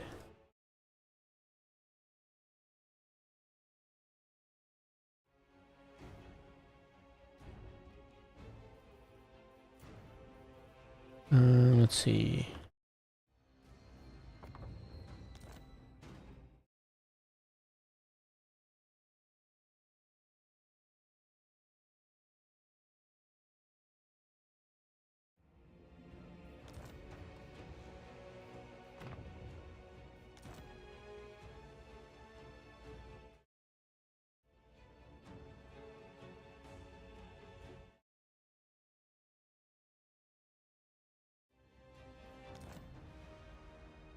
Not letting me join.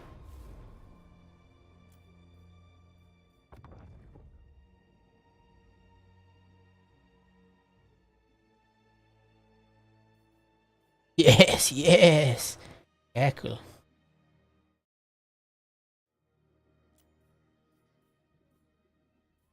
Let us do it, yes. Honestly, I did not mind the Demon Prince there. I think he's fine. Um, Azazel's obviously also pretty incredible, but let's just do the Demon Prince for fun again.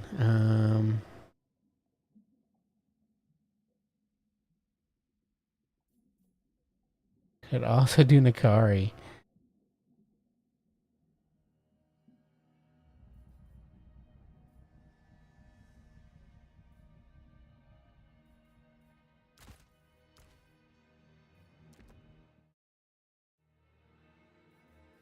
Nakari it is. Yes, yes. We must.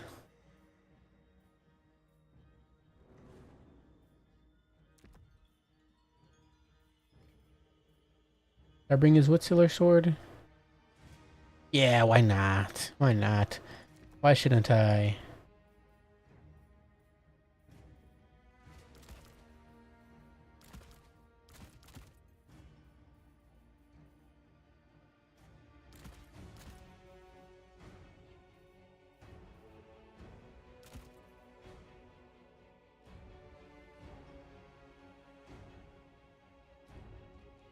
Hmm.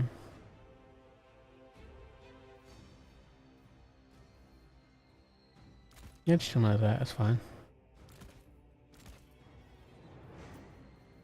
Did I bring any?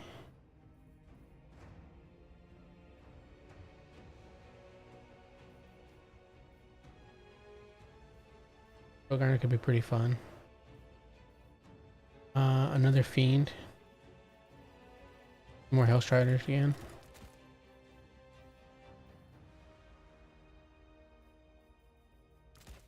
Do one Spell Scourge.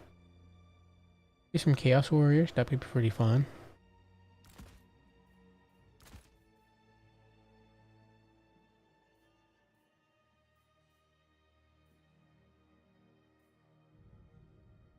Obviously gotta sneak in a Bringers of Agamemnon, right? Or I can sneak in the Eternal Entourage, but they're pretty risky. I mean, both of these are. Yeah, why not? Let's do it for fun.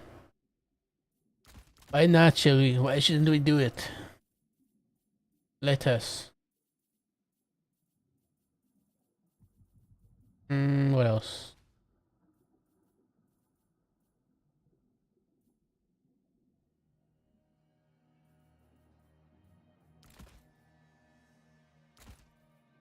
Just do,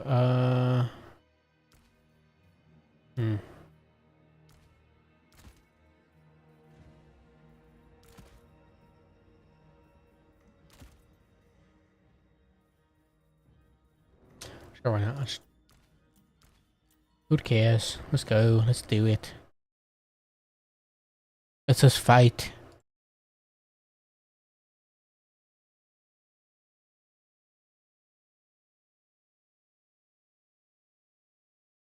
Let us fight, we must.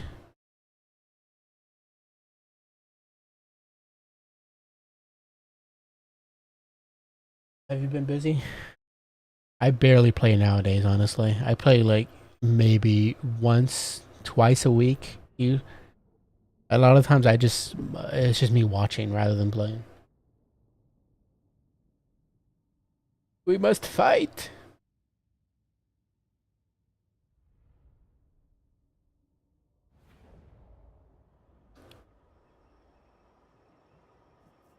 Luther's a chump. He should be ashamed of his actions.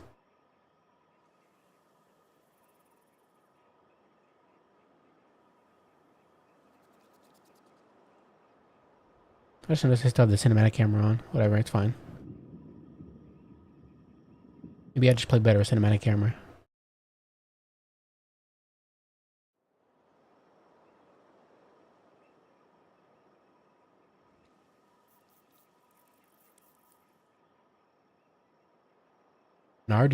Slanesh and Nurgle are pretty good in Dom. I'm just saying. You could, pick up some wins.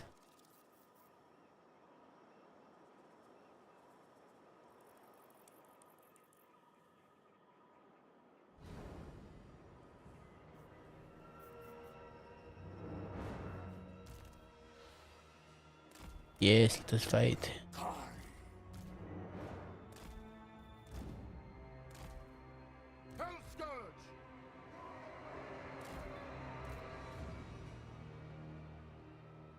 Chains and whips excite me. The Eternal Hunters!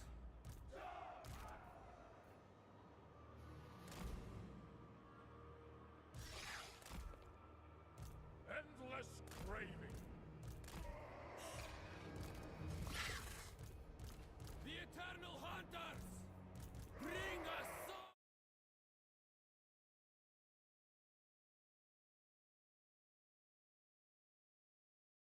Make sure people haven't finished their matches yet.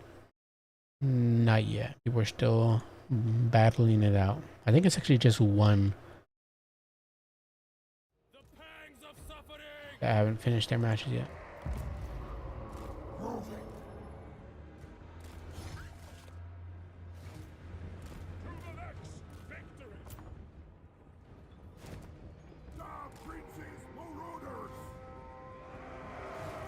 Bring us souls! Seeking Slanesh's embrace! Marauders of Slanesh! Agreed!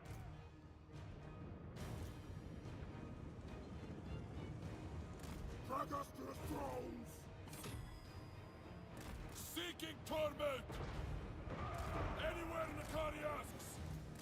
No one. Anyone in the Cardi asks.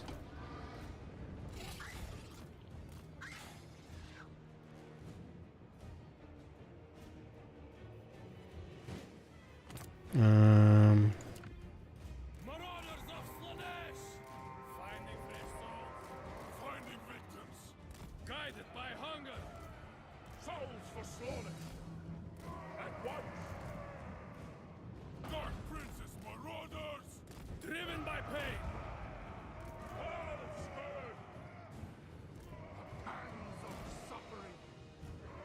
Guided by hunger.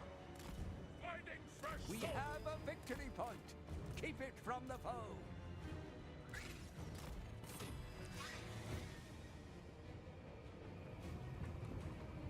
Drinking pain!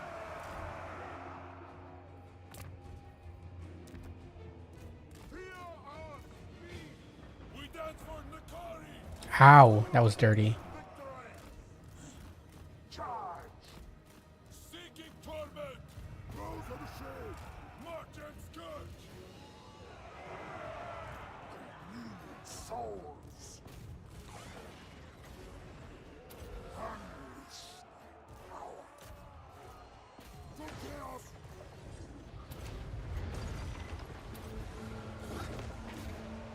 We dance for Nakari! Yes, we must get them. Woeful tidings. The enemy has captured one of your victory points. Take it back. Attack!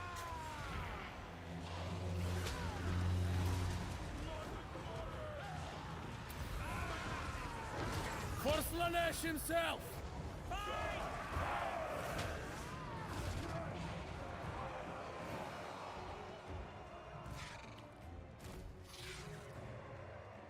Marauders! Finding fresh souls! Driven by pain! Pain and despair! Driven by pain! Flint, flint! Helldragons of Slanesh! I didn't bring any Furies, I just realized. I also realized that I brought the item that heals Nakari based off of routing units, but I'm against undead. Why did I do that? Ingenious plan. Finding victims! Anywhere Nakari asks! Fresh meat! Lead us to mortals! Marauders will!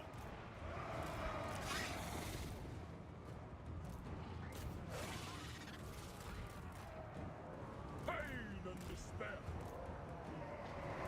On the hunt! Without question! Guided by hunger! All scourge! Guided by hunger! On the hunt! Retreating! Finding fresh souls! For ruin! As commanded!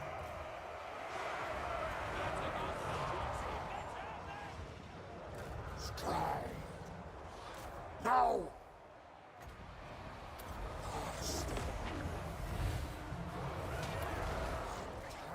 Phantasmagoria! Attack! Marauders of Slanesh! Kari! Marauders on the move! Move! Power of Slanesh! Faster! Moving! Flint's flesh! No one faster!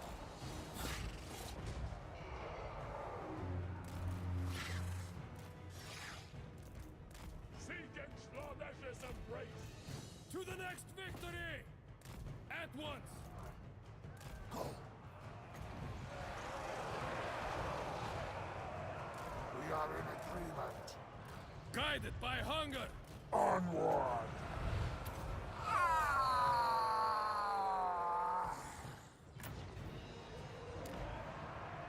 Striders! Marauders of Slanesh! A brutal path! Post Endless craving! The eternal hunters! Not looking good. Not looking good. Seeking Slanesh's embrace.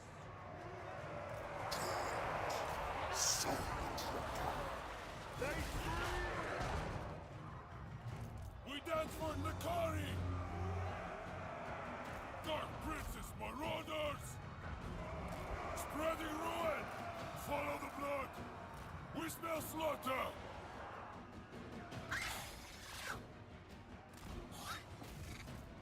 Attack! We dance for One of your Nakari! units has been destroyed. Yes! Alright, Nakari's taking quite a bit of fire right now. Arch Tempter! Yes! No! This will Nakari must live! faster! He's stuck! No, Nakari, you must live! Marauders of Slanesh! Good, Nakari. Feast.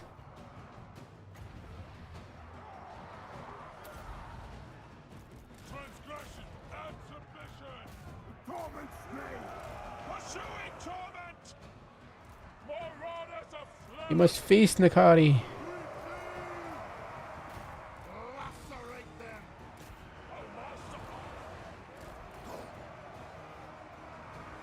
The Eternal Hunters!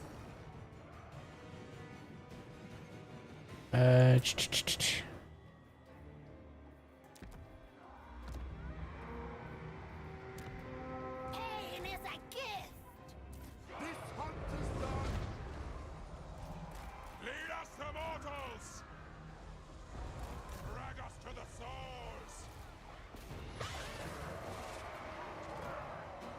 Marauders! Pain and despair!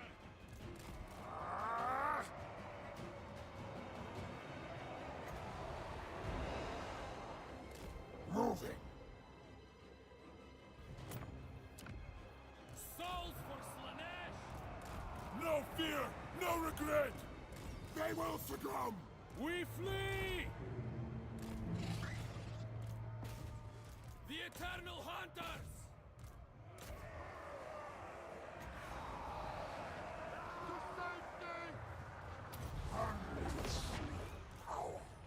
Seeking Slanesh's embrace! Bring us souls! Marauders attack! Beautiful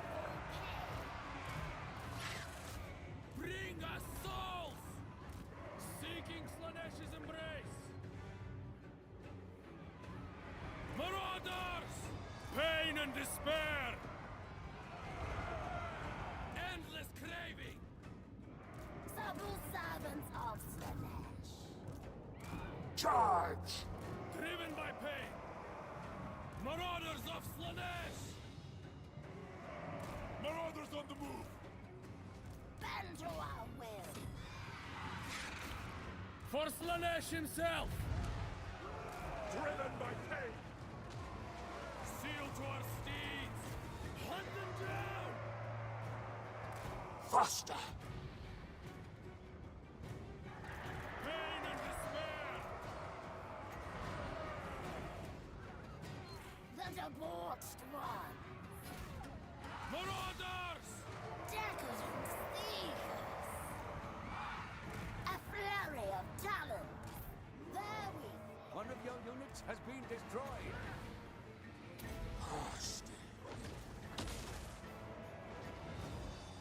Guided by hunger!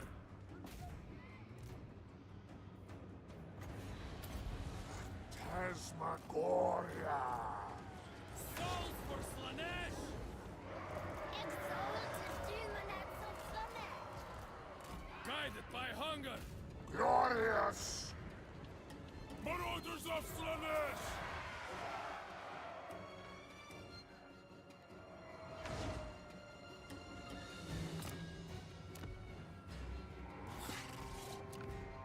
Marauder! Step away from us! Feast! Drinking pain! Death through sensation. Yes, Butcher the depth guard. Yes. Oh, I need to check the bracket. Oops. I haven't checked it in a while. Oh, yes. Okay.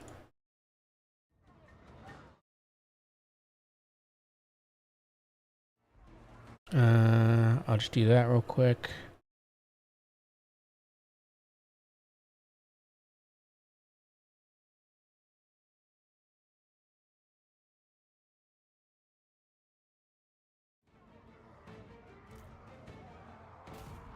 Okay.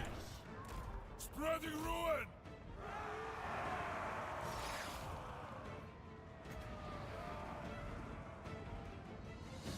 Endless craving. How did Nakari heal? What healed him? I thought nothing could really route on the Vampire Coast side. Transgression and submission.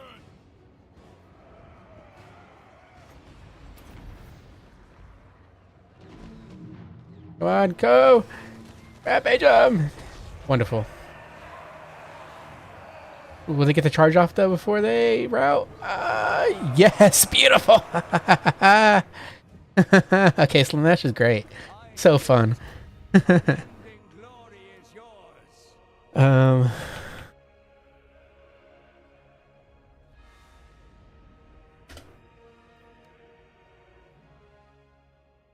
The unit fully crumbling. Oh, okay. I thought it was just for routing. Okay, sweet.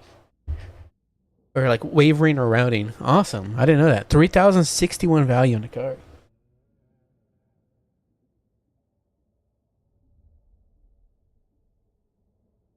Do you be casting replays as well or just games? I don't think anybody's posted any replays or sent me any.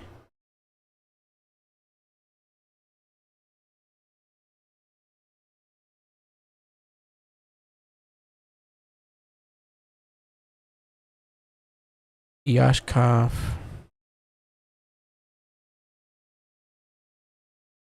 Okay, let me see. So Yashkov can't play in the top four, so I'll replace him with.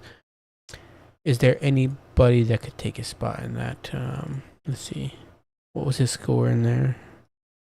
Stand-ups, Yashkov had 3. We could put Tahaj. Let me see.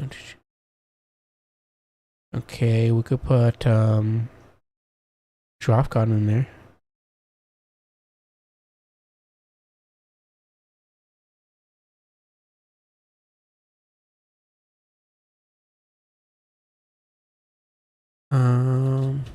Dropcon.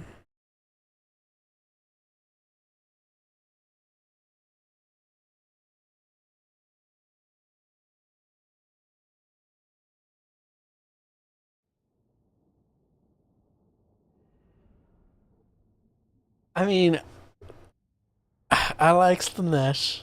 I do like other demonic factions more. But yeah, Slanesh is pretty fun. I gotta say. Ever since they changed Pavane, or like, ever since Pavane got made better, they kind of hit pretty hard. They're pretty nice. Rotting Leviathan, 1338, 1370 there, 2250 on the Lamprey's Revenge. I feel like I focused them pretty hard. No, actually I didn't. I focused the Rotting Leviathan mostly. Yeah, the Lamprey's Revenge are just fantastic. They're so hard to deal with. I didn't even see the Night Terrors, man. Where were they at? Depth Guard got mulched. No, they still got 700 value. 1139 on the Bringers of Gammon. Hey, they came in clutch. I like that. 1820, 999. Outstriders are okay in that matchup. I think they're okay. They can deal with more goals if need be. They can help fight off crabs. Doesn't mean they'll lose though. I mean, doesn't mean they'll win though. I think that person didn't reply. So in that case, I don't think Outpost is here anymore. So just do. I don't know if most of these people are here anymore. If so, it would just be Fismi, Oni-chan, and Green Skin Supremacist. Yashkaf has been dropped. Let me drop him. Drop them, excuse me.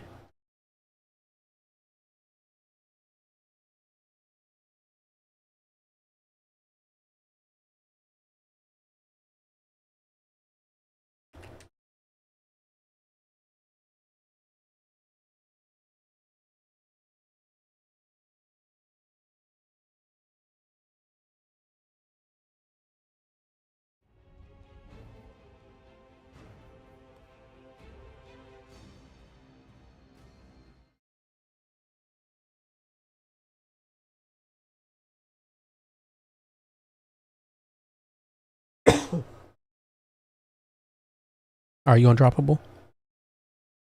Are you the undroppable?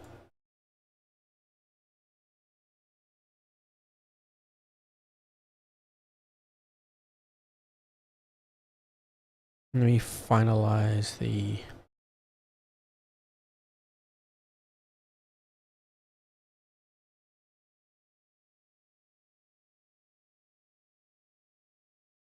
Or do the undroppable.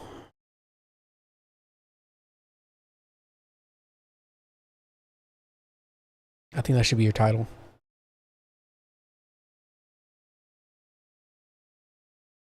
People are going to ask you what the undroppable means, but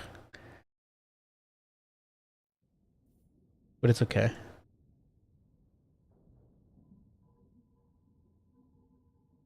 All that matters is that it's an intimidating title.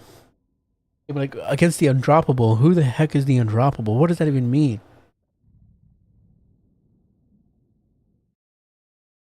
That you can't be dropped? From what?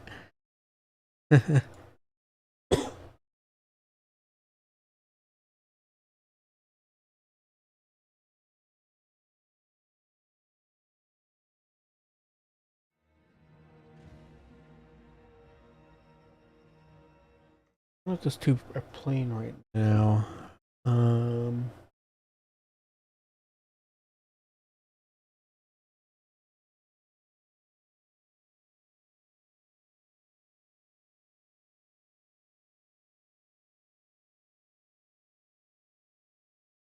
Scan and what do I have for the final map? I think I have, let's see, Sushi Castle and Changer's Madhouse.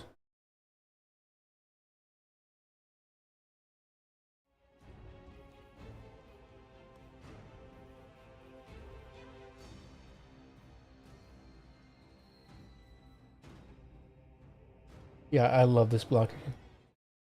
It is incredible. It's just me. It's just me playing dwarves with only my lord left every game. Honestly, yeah, that fits. Yeah, like dwarven lords, you just can't take them down. They're actually undroppable.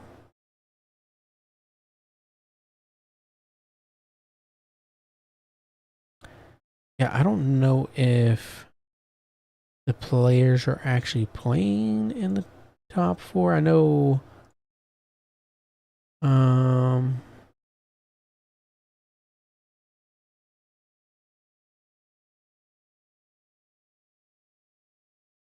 That's no good. You see.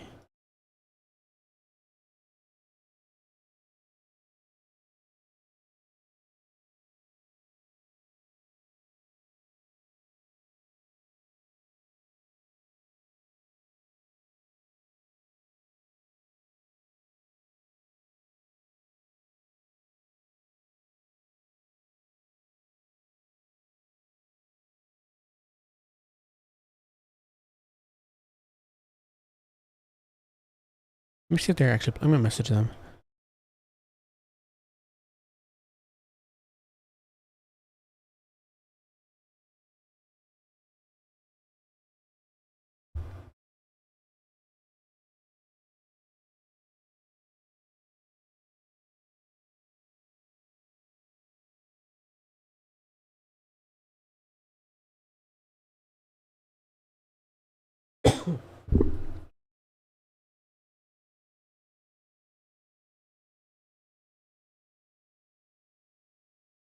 I think I have to play more Slanesh. Slanesh is just like really in like a fun. I mean, to be fair, they've always been fun. It's just like they've been in like a haggard state of fun. Like you have to accept that you most likely will lose.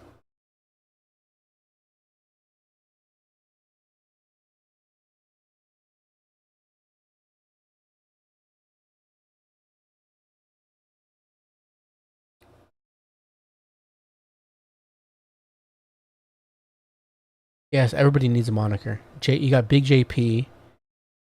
We got the Dreaded Saurian. You need Nardu the Unstoppable, the Undroppable, excuse me. The Unstoppable also works.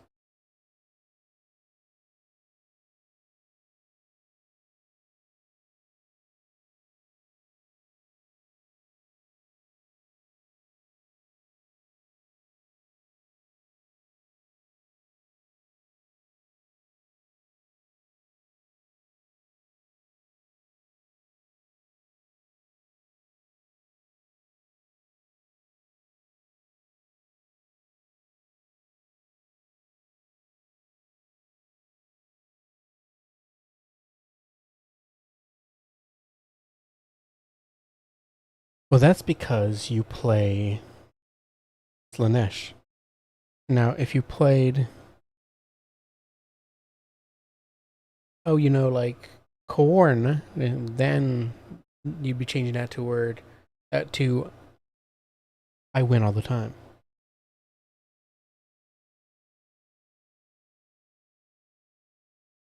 So just a heads up, I didn't take a caster in my match on purpose. I'm not that good to bring a caster into fighter with abilities.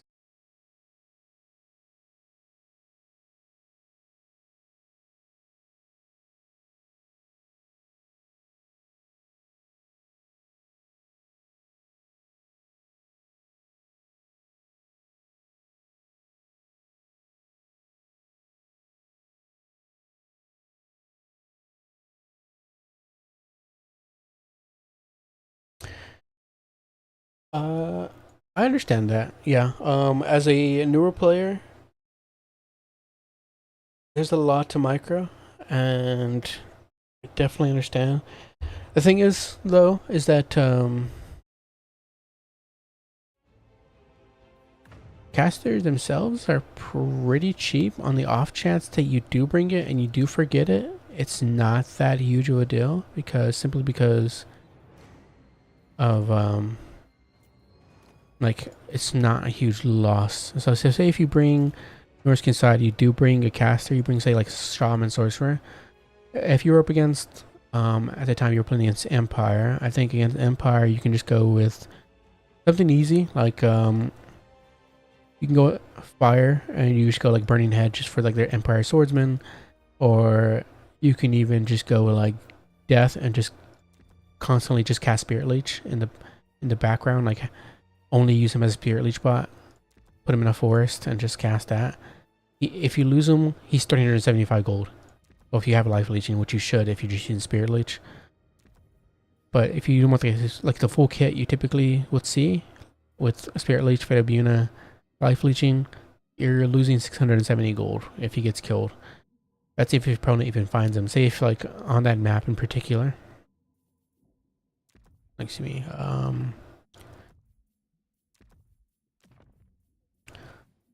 Against the Empire. I'm just gonna put that real quick.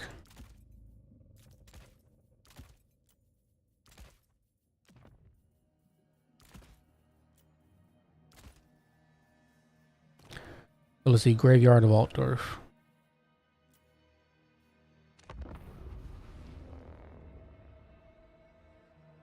Oh, my bad. Yeah, anyways, the caster, I'll show you again after this, but the caster is relatively cheap. Even if you do lose them, it's not a huge deal. It's the kind of like the pros kind of outweigh the cons, if you understand what I'm saying. But no worries.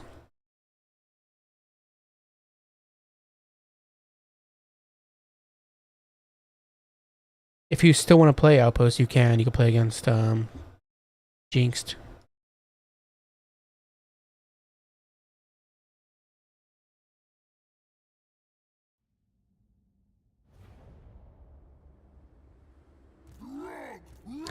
Yeah, you see like on this map where you have the two forests on the side. This isn't. This also isn't the. This is a CA version. I think this is a CA's version. Hold on. You have been I think I picked. Is this CA's version? Or is this table? Or is this the turn map pack? No, this is turns. I guess I got changed and I didn't notice. Oh yeah, there's no CA version. Anyways, so yeah, 670. If you say if like you bring a Deathcaster, you bring just Spirit Leech and Fedibuna, Life Leeching, bring 1 foot, he's 670. You bring just Firecaster, you bring Burning Head just to get rid of their infantry. He's 525. They're pretty cheap.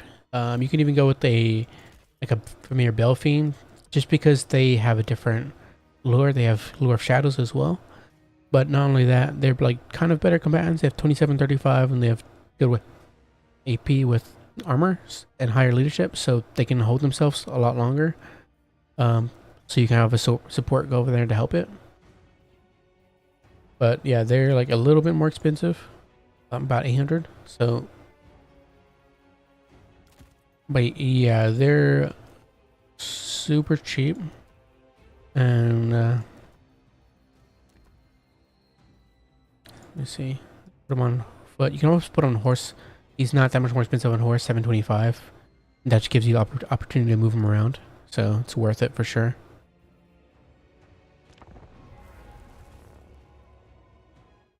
Yeah, if you play against Jinxed, you can move to the grand finals if you're up for it.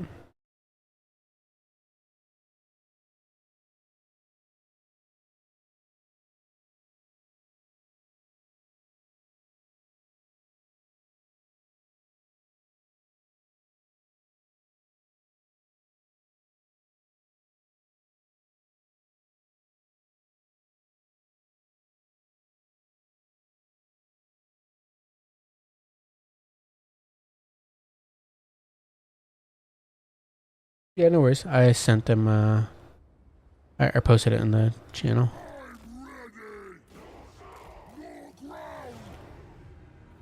Why isn't my keybinds working? Let's see.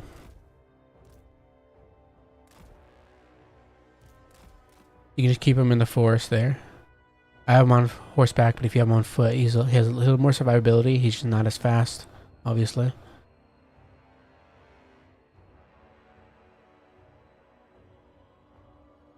You can just keep him in here, casting spells. Obviously, it depends on the map. Some maps won't obviously have a forest by the point for you to hide in.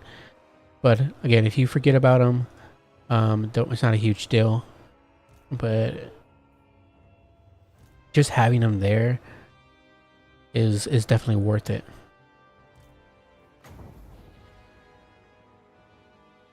Wait for the spearmen to line up.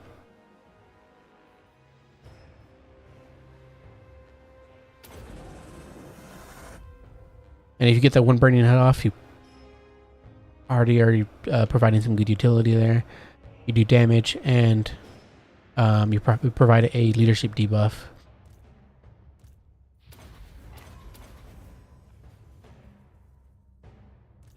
Do it again.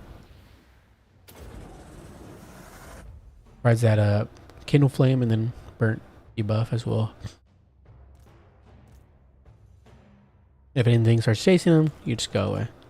Because you have horseback. But if he was on foot, obviously it would be harder to get him out of there. glorious. You have killed an enemy lord.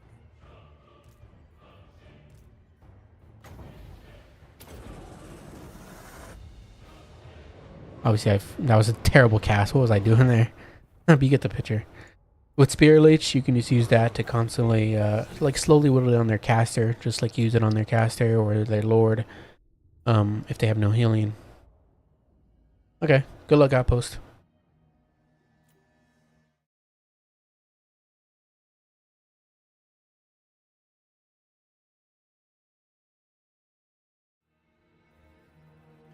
Actually, I could just hop in.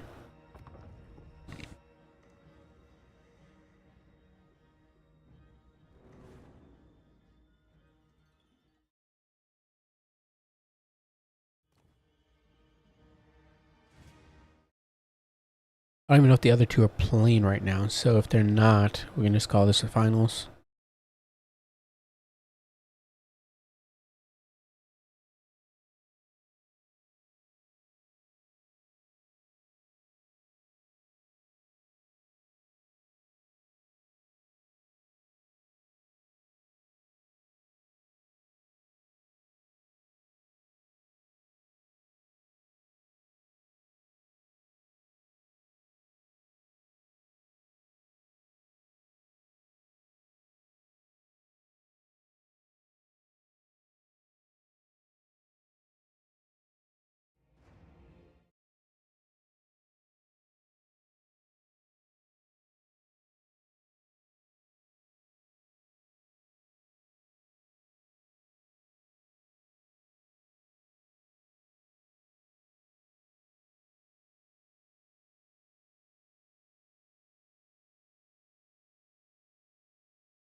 Gotta get some water.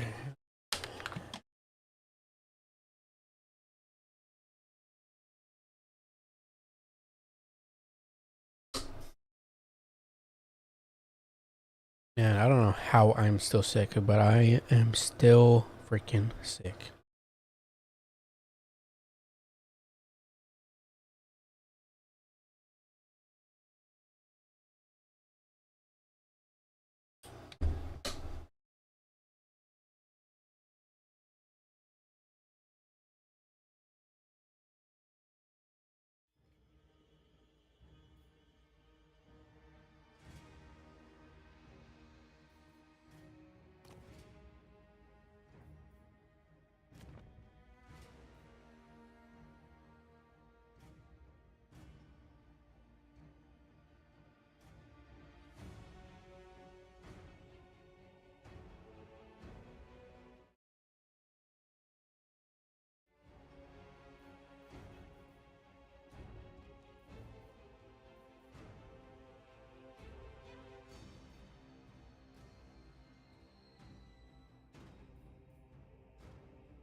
Excuse me.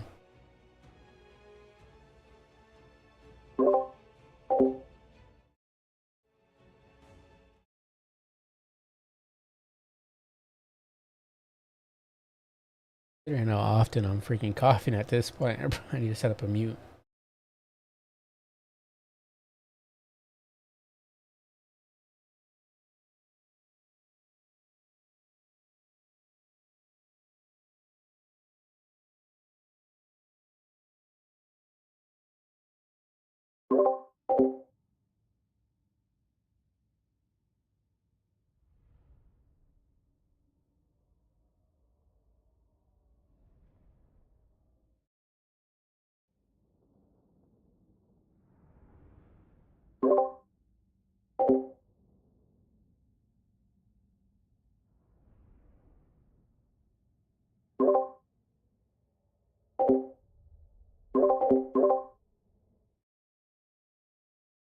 Okay, there we go.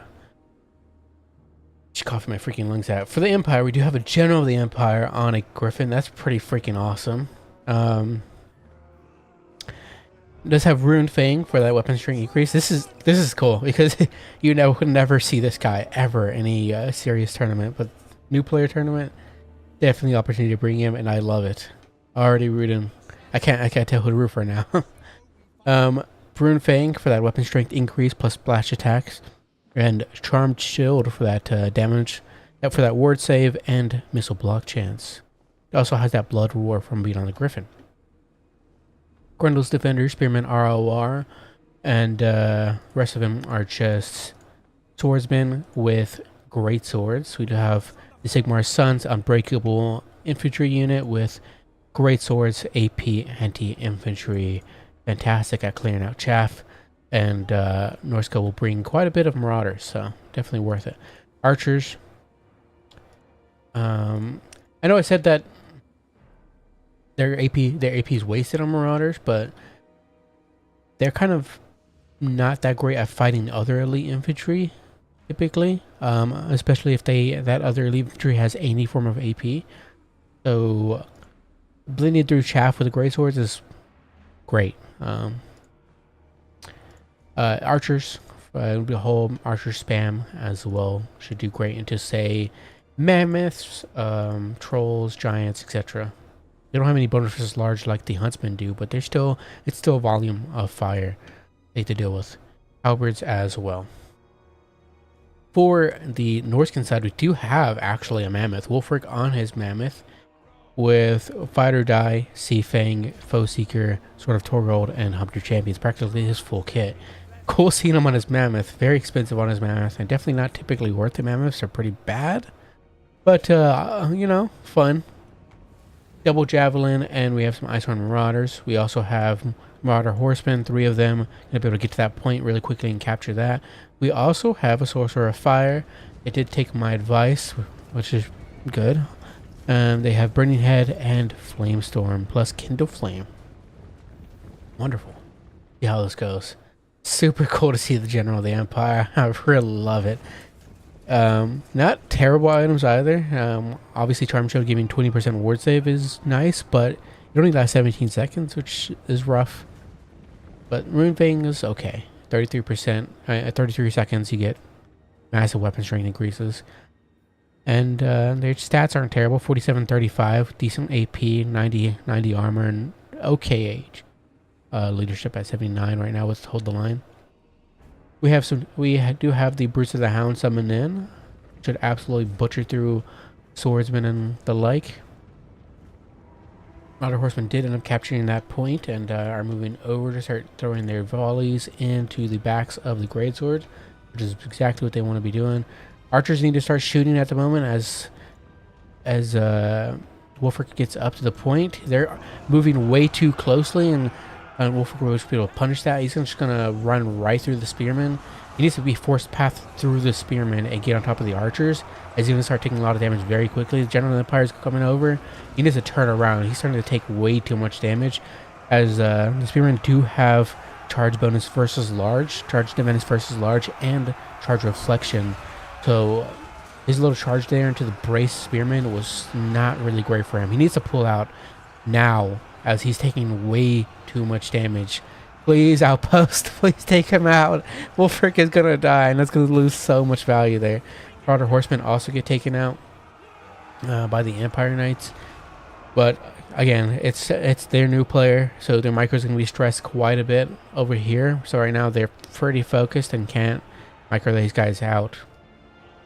Yeah. If you're having trouble as a new player with micro, definitely probably don't want to go skirmish cav and just bring like dogs to capture points quickly instead of Marauder Horsemen, because yeah, it's just a majority of the time you're not gonna be able to micro them properly.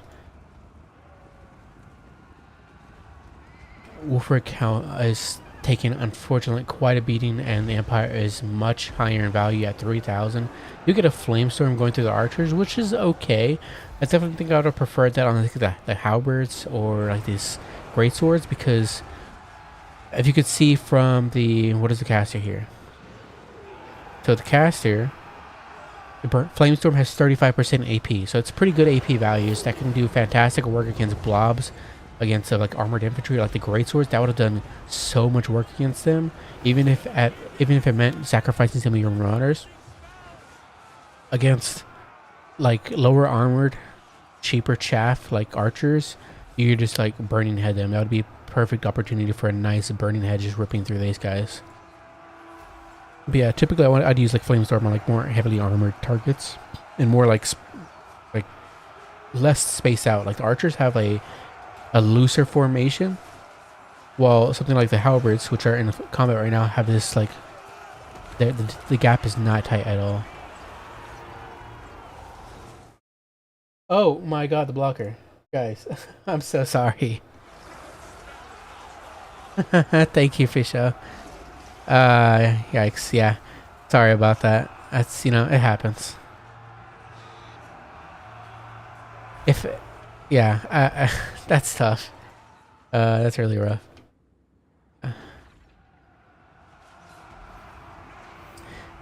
But yeah, what I was saying was that like the archers, they have a more loose formation. So as opposed to say something like halberds, which have like a close knit formation, if you use something like flamestorm, you generally want to use it on a tighter formation like that. So you can get like more bunched up units, more models. While like archers, you want to get like a flamestorm on them, as opposed to a burning head on them, as opposed to a flamestorm. Because first of all, they're lined up properly, and two, burning head is just better against low armored units like chaff, like archers, because they have like 20 armor. They have relatively low leadership. It'll just burn right through them. But yeah, it's unfortunately looking really bad for the Norskin side here. We had Wolfric taken out. The Sarman Sorcerer is about to be taken out as well. Marauder Champions are here. They're fighting, but the Greatswords are going to do some great work against them. No pun intended, but I guess they will take some decent damage in return. Marauder Champions are no pushover. They do have really good stats at 3957 with decent AP values of 14. So they can fight back. And that's where the Greatswords will kind of take a bit of damage, is fighting decent fighters like Marauder Champions. Whenever you're bringing rage units like archers and stuff like that, you definitely probably want to throw them on guard mode if you're not too proud of your micro, because then they'll just continue chasing after whatever unit you have them targeting. That's why these archers are constantly like chasing after these infantry units.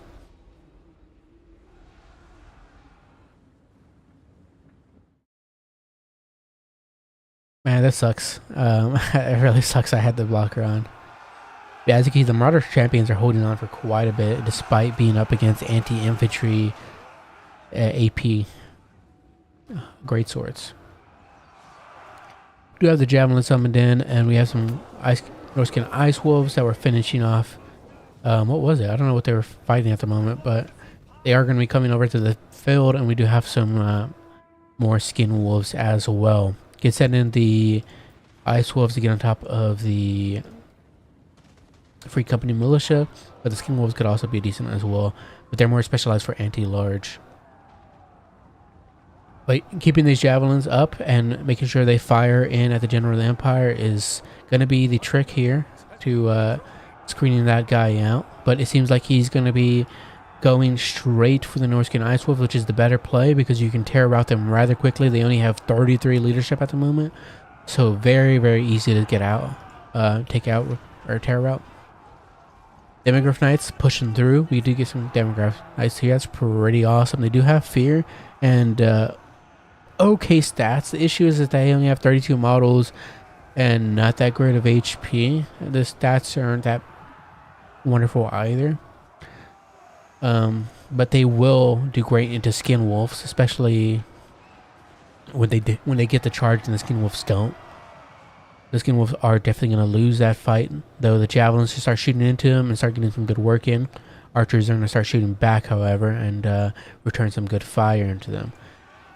The Skin Wolves do get a nice round here on the General of the Empire, and they could finish off the General if the Empire player isn't careful, though.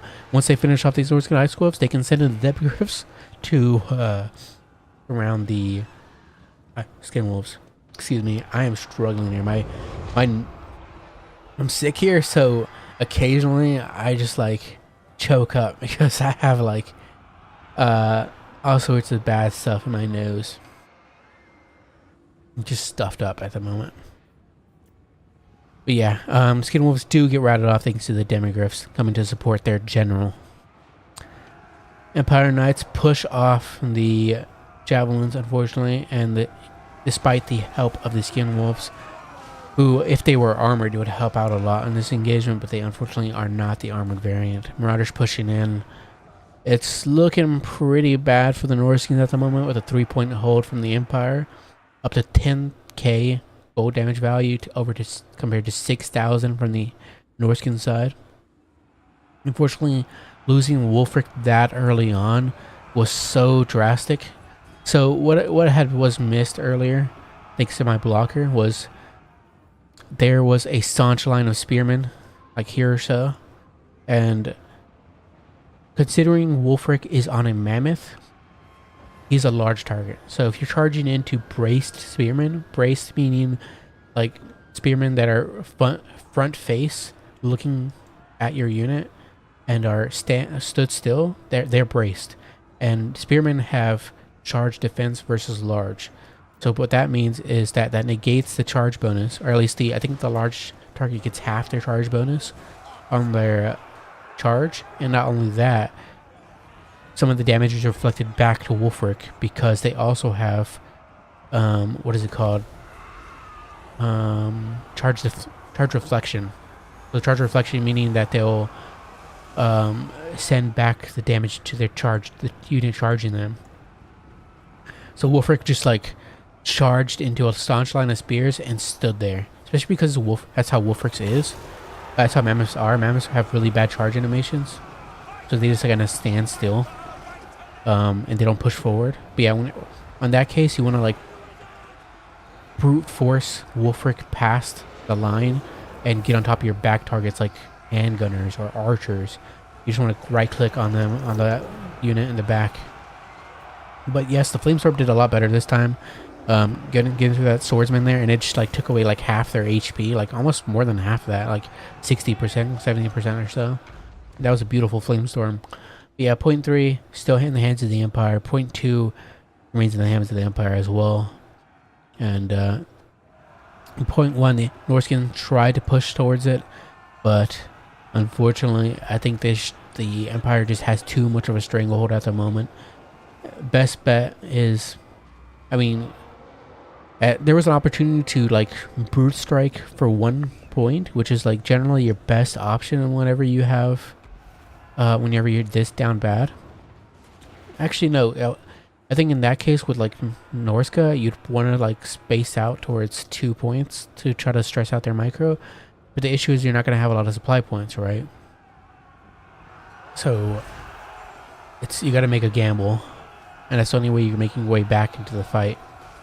You have a Jade Wizard summon in for that regrowth and Earthblood, but yeah, at that point, it is unfortunately over.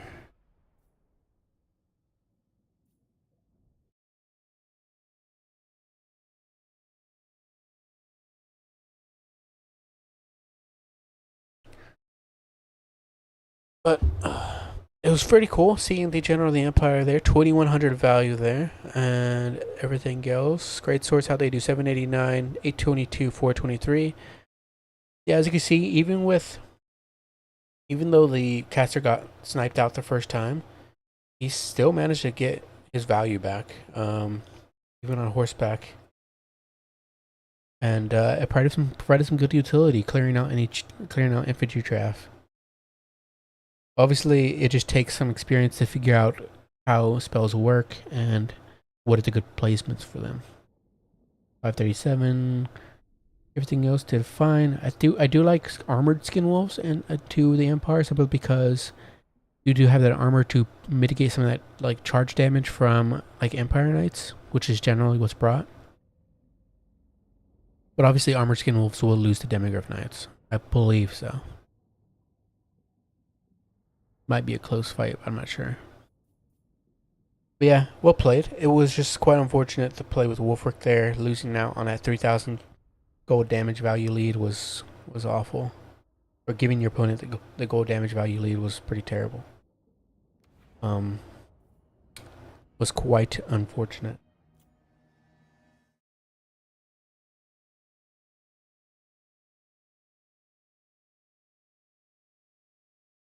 Yeah, I figured the other person wasn't.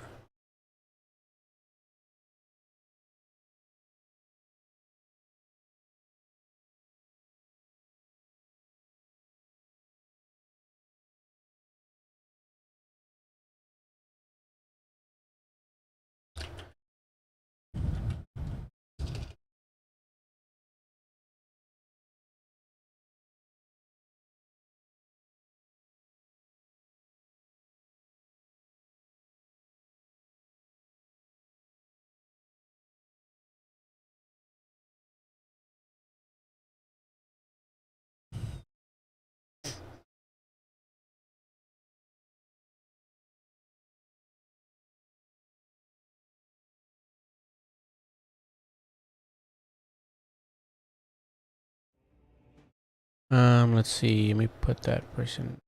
Um,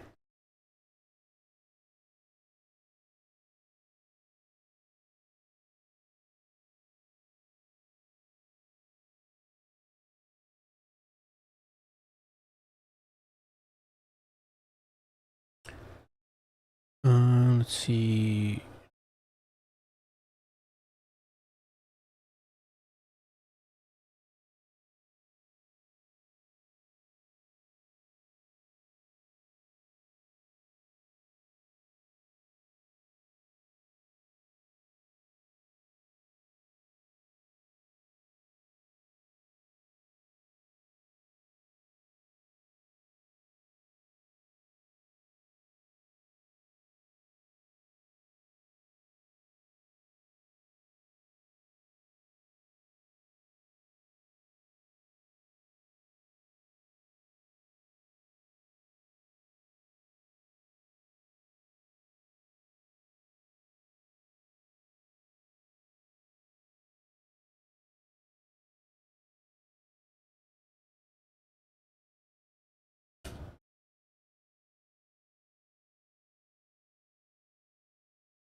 All right, things should be fixed.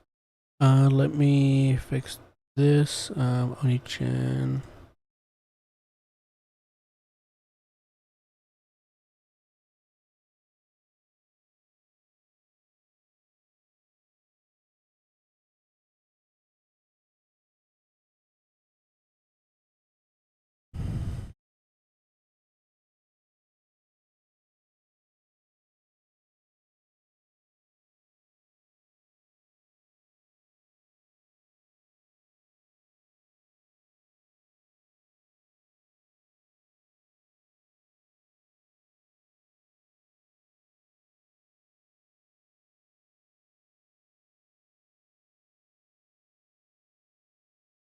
All right, so we should.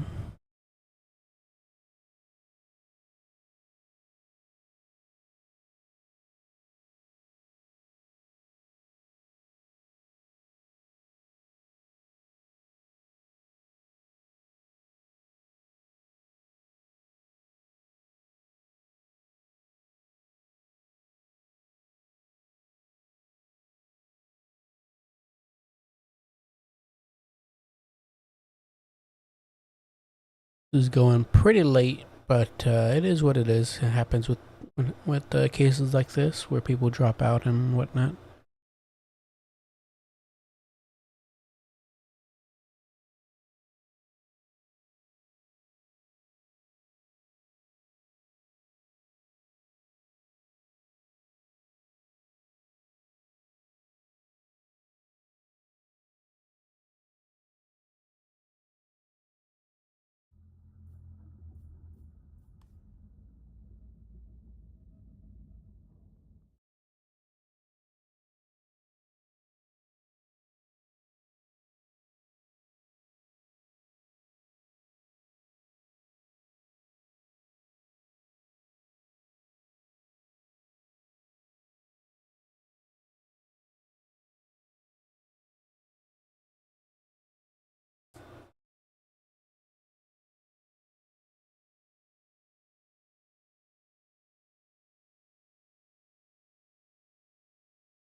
Hopefully that should get things started. 1 second. There we go.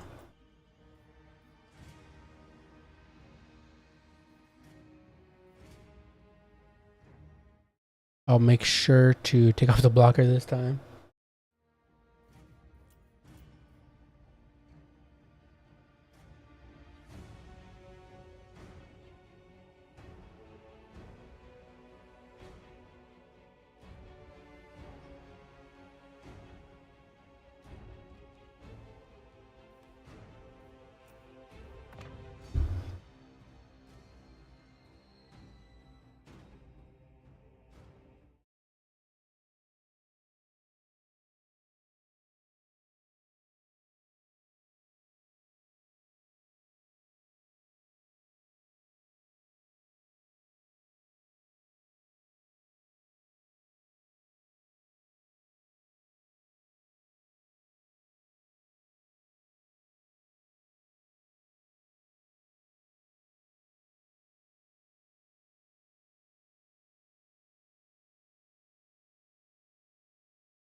All right.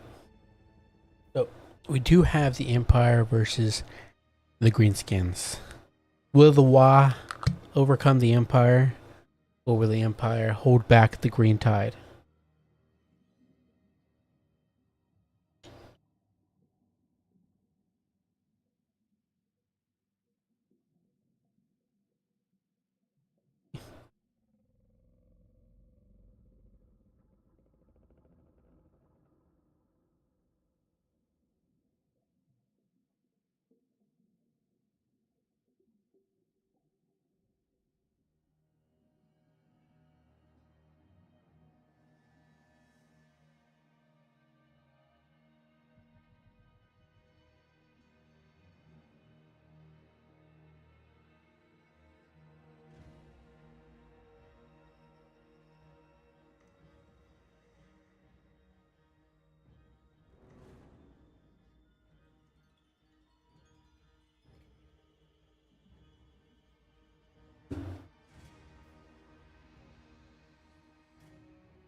Welcome back.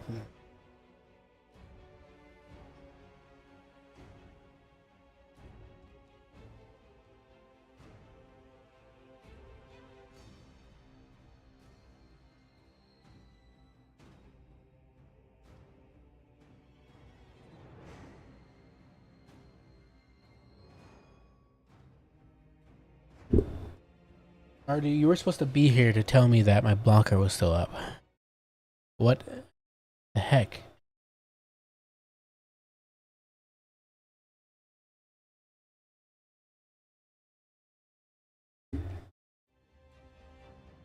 No, I haven't admitted that. Sorry.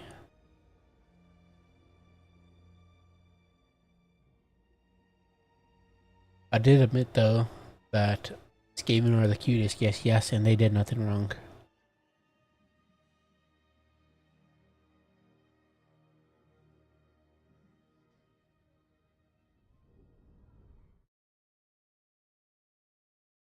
Oh, are you at work right now?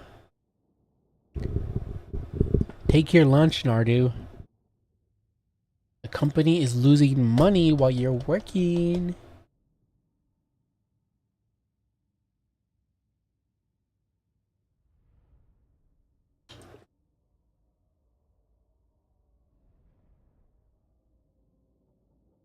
All right. Well, you do see the General of the Empire again, which I freaking love. I can't believe we saw a mammoth. Oh my god.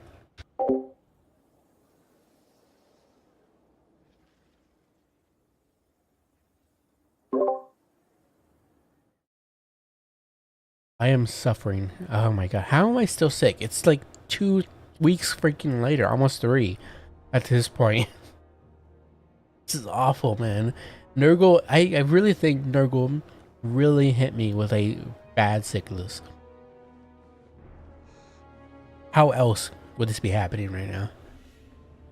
Charmed Shield and Rune Fang for the the Empire, who's on their Griffin.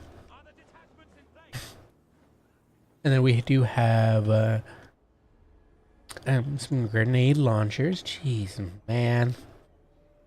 This is heinous. Like, try to talk is like the hardest thing ever when you're sick. Spearman will be the infantry and more greatswords again. Do love that Haha Gets Jinx keeps bringing greatswords no matter what matchup they're in. They continue bringing one of the coolest units in the Empire, and they also bring a general in the Empire. They don't even have a magic caster right now. I think they probably have a life caster in their reinforcements, but like in their main army, they have no caster. Just full Chad with the greatswords. Orc Biggins and Orc Boys will be the infantry for the Greenskin side. We do have Skarsnik himself with Gobla with fermented fungi for that rampage and But it's a bad moon for that bonus versus large and weapon strength increase for allies. Scarsnake is pretty great. I like him a lot. I like to see him or the Night Goblin War Boss typically. Though, Azek still has his place sometimes. Orc Boy Biggins will be the cav for the Greenskin side. 2 on the left-hand flank. They'll be able to deal with any Empire Knights pretty well. Though they will obviously struggle against higher tier elite cav. The Empire side. No caster as well for the Greenskins. So I'm assuming we might have one in the back pocket. We'll see. Savage Orc Arrow Boys will be the range component for the Greenskins, as they're pretty fantastic all around. They do some pretty solid damage and are fairly accurate, especially compared to like Goblin Archer.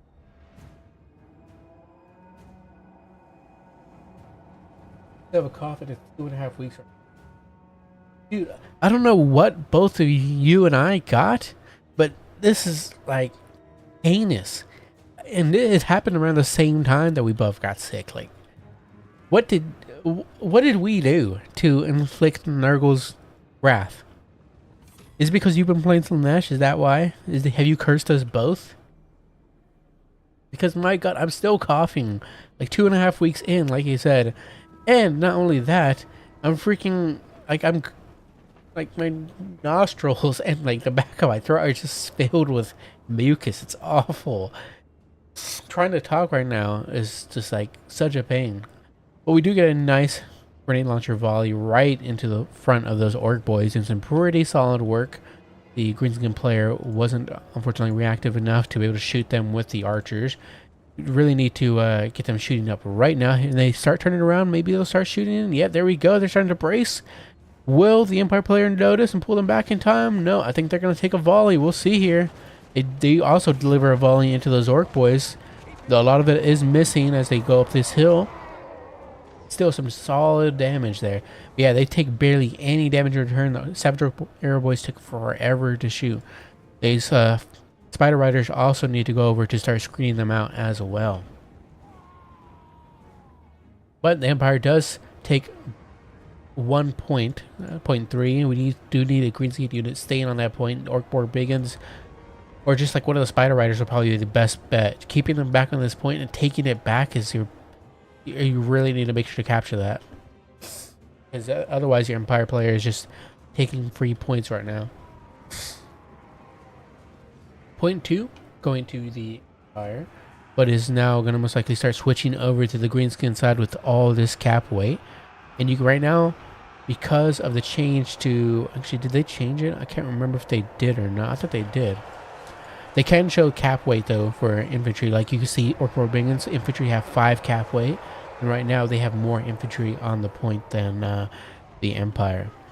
Grenade launchers, one of them do get screened out eventually by the Spider Rider archers, which is pretty nice, and with the help of the Savage Arrow Boys too. So shutting one of those down is pretty good, and you shut down the other one as well. That's exactly what you need to be doing. We do have an engagement with a cav here. Empire Knights get a charge in on both the Orc Boy Biggins. We do need one, now that they're both engaged, now one to go around and get onto either the mortar or onto the Orc Boy or the grenade launchers. Those Spider Riders can do that job as well. Right now these guys are taking quite a bit of damage from the archers.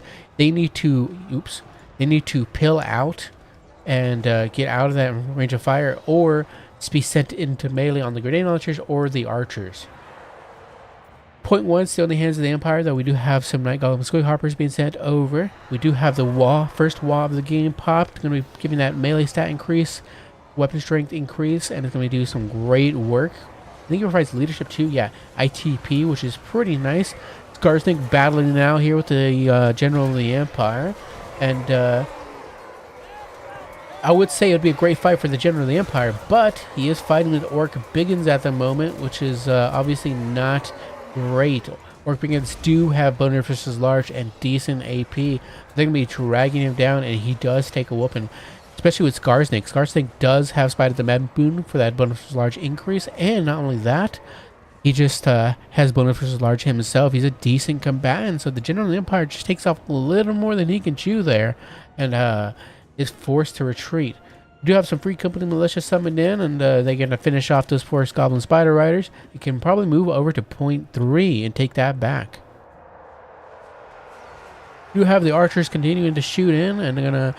One of them shooting into the back of the Forest Goblin Spider Rider archers. More Empire Knights get summoned in and finish off the Orc Biggins.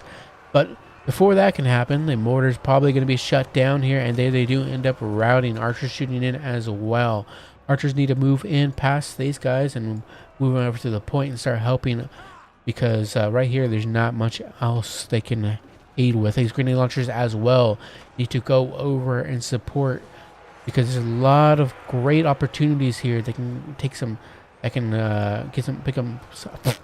Words are hard. That can get the Empire a lot of value back into the game. Words are really tough. More Grimm's Ranging Marauders. Gonna get some nice volleys into these great swords. Great swords are gonna take some solid work from the back there, as those more Grimm's Ranging Marauders do have some good AP. Have 10 AP per missile. So those guys, those great swords are just getting absolutely butchered right now. Are these squigs infantry sized, or are they large? They're large size, so they are not going to get any bonus stats from that bonus versus infantry, but they will get it versus the big guns. The issues that the squig herds are making this a really tough day for the great swords. Exactly what the squig herds want to be facing at the moment is great swords, just racking up value. These free company militia are about to make it to the point, but we do have some squigs.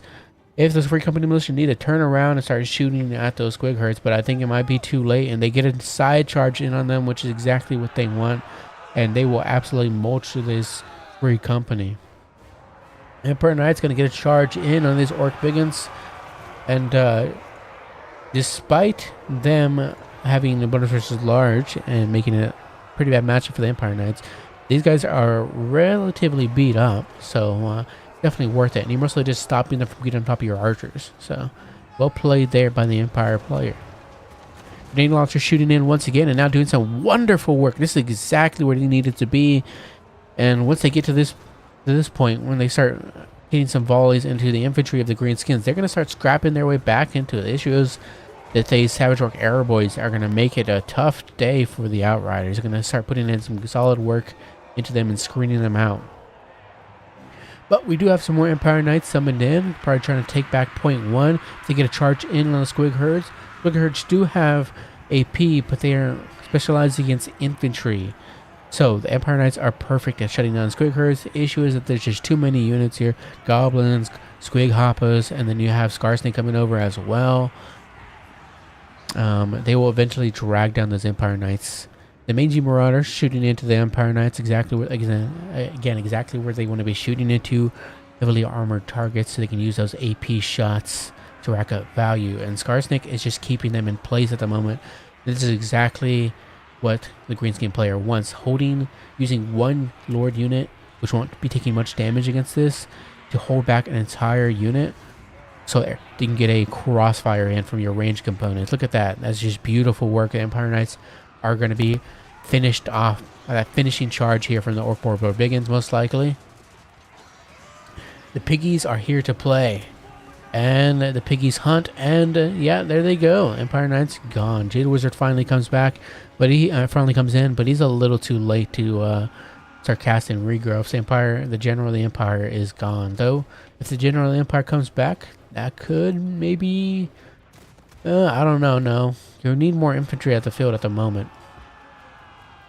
Mortars continuing to shoot in. We do have some halberds who could try to screen out these Orc Biggins, but at this point, I don't think it matters anymore. I think the mortars are going to be shut down either way, as they're already too close to the back line.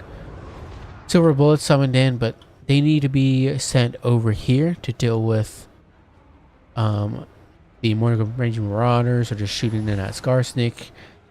Other units, as right now the halberds, they're just going to take forever to catch up. So, General Empire did end up coming back. Hey, I didn't know he came back. Nice. I thought he completed, routed off, but I guess he got a regrowth or two once the Jade Wizard, or once the Life Wizard came. Nice. Or got onto the field.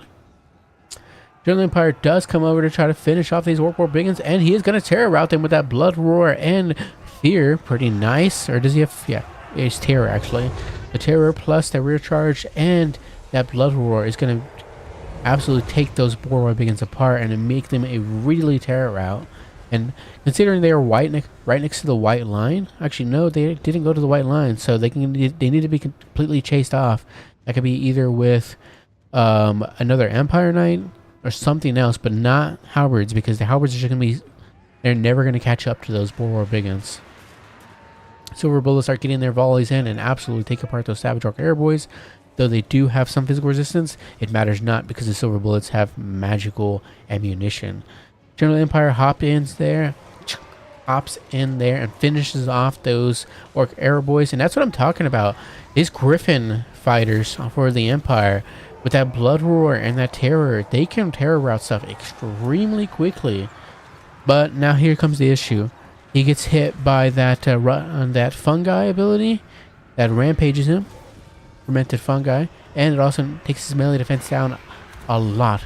And the General Empire doesn't have that great melee defense in the first place, but it is now gone anyway, so he's back up to 35. But the issue is he's already taken enough damage as it is because of that initial rampage, which gave the greenskin player the exact engagement that he wanted.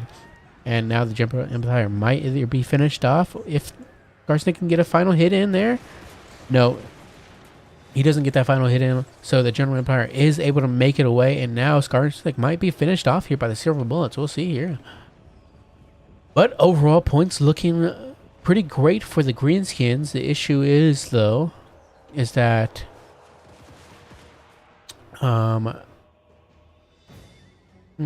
yeah, even for the Empire, even if they finish off Skarsnik, General is routing, and they don't have much infantry left or any units at all compared to the greenskins. They have a lot of routing units, but they'll come back, and they're being unsummoned actually, and they have a lot more coming in, like more squig herds, more stone trolls, or more biggins, while the Empire on the other hand really don't have much.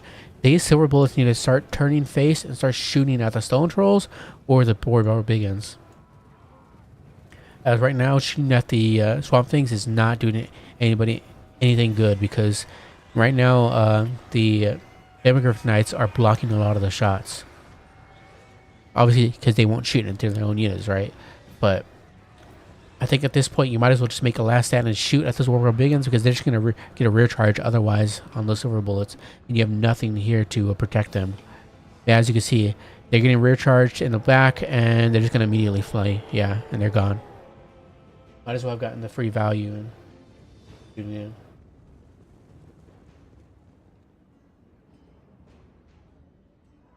Yeah, 1290 to 605 for the greenskin. Seems like the WA might be taking it here. As much as I'd love to see the General of the Empire and the mighty men of the Empire, the Outriders and the Great Swords, do good work, it just isn't enough, unfortunately. The Orc War biggins are doing beautiful work there for the greenskins. I love the Sigmar Sons just holding back 2 units of Squig Herds and Force Goblin Spider Riders. They're doing Sigmar's work at the moment. Look at them, just holding back the tide, thinking they're doing good work. And really they are. I mean, holding back 3 entire units is pretty insane. Yeah, point 1 is in the hands of the Empire. If they almost tried taking back point 3, but Greenskin player was wiser and they noticed. But now that Orc Morbigan is going to take some grenade launcher volleys, and that's going to do some dreadful work there. Even if they finished them off, they're still the Orc Morbigans, and they have nothing really to take point 2 besides these Empire Knights, who are just being finished off by the Savage Orc Airboys, which have done some wonderful work over this game. Over the course of this game, they haven't been really contested at all. I mean, generally the Empire tried jumping on them and terrorizing them, but they just came back eventually. So yeah, wonderful game. Thanks to everybody for playing in the new player tournament. I know there's a very few of you, and a lot of you had to drop out, but I appreciate you joining nonetheless. I await Nardu. I await you joining my next new player tournament.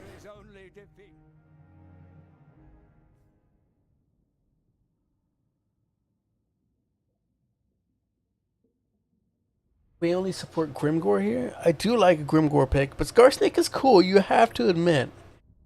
Night Goblin boss is kind of lame just because of how often he's picked and how cheap he is.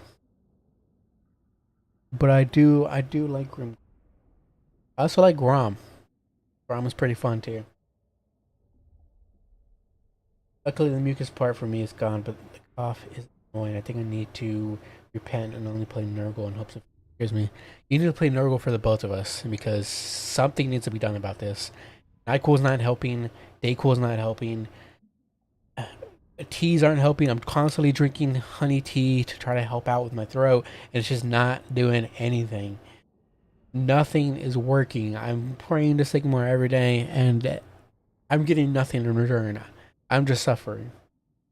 I haven't been able to make a video in forever because as soon as I restart recording, I'm just coughing my lungs out, just dying, and there's having to edit all that out constantly. It's not worth it.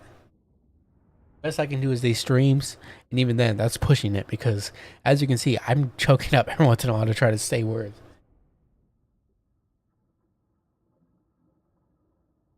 Yeah, whiskey time. Maybe you're right. Maybe whiskey, maybe some like cinnamon whiskey or something will just like, or no, cinnamon, was it whiskey or rum? I think cinnamon rum. Doing some cinnamon rum and some whiskey, I think, will do the work.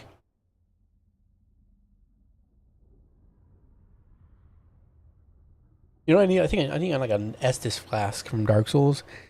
Like a piping hot, fresh off the bonfire Estus flask will top me up and get me where I need to go. 774 in the General Empire. Again, very cool seeing them, but definitely Boris or Carl Franz are better, but style points is what matters. You know, obviously he's a little cheaper than those two, so.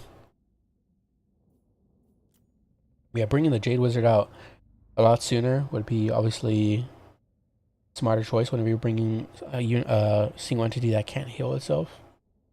747 on the Archers. Archers did some pretty good work. I think Huntsman would also be pretty nice though. Yeah, definitely drop probably maybe the handgunners, Silver Chevron ones, and bring some maybe Huntsman or also even maybe even drop the Demigryph Knights. Bring in some Knights of the Black Rose if you have that DLC, which I think you do, because you have, yeah, you have Chronos Defenders. Knights of the Black Rose are pretty good. They can even trade okay into Orc War Biggins. They will also like slaughter squigs and orc boys, goblins. But greenskin side, we do have 1745, 1469, 1269, 59. Nothing standing out too much, but we do know the Savage Errors boys were just constant harassment pieces for the greenskins. Yeah, greenskin Supreme or Joyer. I think I already forgot their name. Greenskin Supremacist. I got a mix between there. I'm gonna blame it on the sickness. I'm just gonna blame it on that. All right. Greenskin Supremacist takes the tournament. They're no longer a new player. Certified confirmed from Redditsaurian.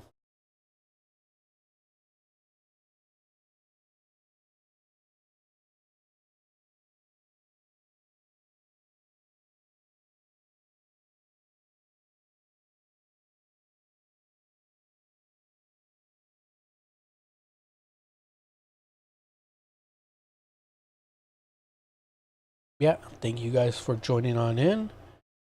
I really appreciate you watching, and I appreciate those of you for joining another tournament. I'll see you guys next time with another one next week, hopefully. Most likely, I'll see you again, Nardu, on Saturday if I'm able to cast, and I'll also see you on my next new player tournament. Right, Nardu, right.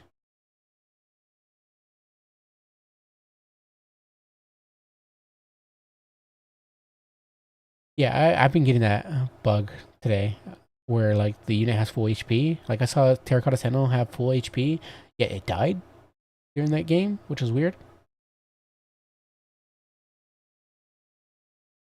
It'll be a Thursday again, most likely. Maybe I'll try hosting like a Conquest new player tournament or something on Tuesday. See if people are up for that. It's not domination, it's land battles. It has 1 cap point, so you know it's a nice in between. Maybe you won't mind that one as much. But I don't know if people will be up for it. So, you know, Conquest is the new mode. Hard to get people into it. But not later in the day. What later in the day? Like, are you? What time zone are you in? I've been wanting to do like NA time ones. It's just like kind of hard to, considering EU time ones are generally pretty packed. Aside from this one, didn't have much players. And what time do you get off work? Or what time do you are you usually able to play?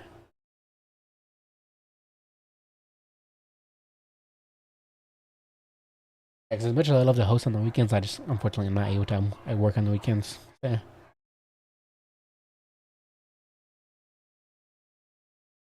Second shift.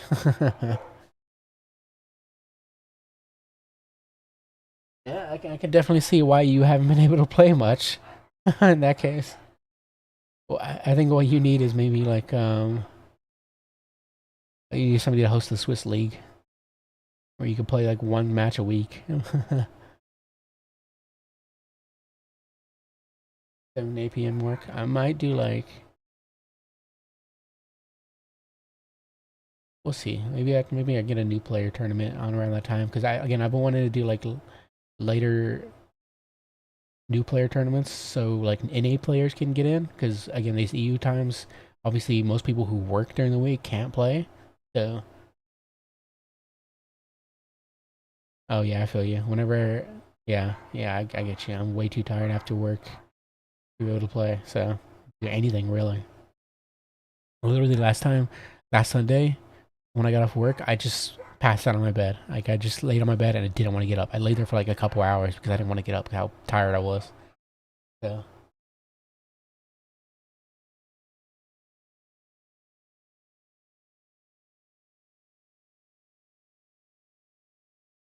but yeah, if you're up for trying out Dom or Conquest, let me know, and maybe I'll try hosting a nighttime one sometime next week.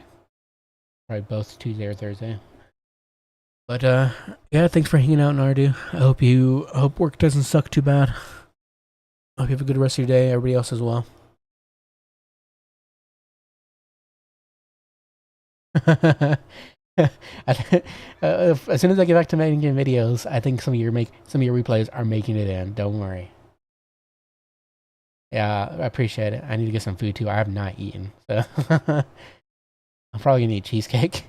Definitely, I'm a responsible adult. I'll see you guys next time. Thanks for hanging out. Bye bye. Hope you get better, Nardu. Later.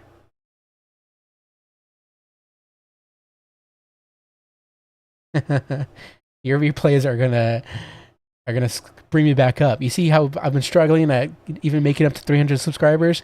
You're gonna bring me up to 400, 500. Don't worry. All right, I'll see you later, man. Bye bye, guys.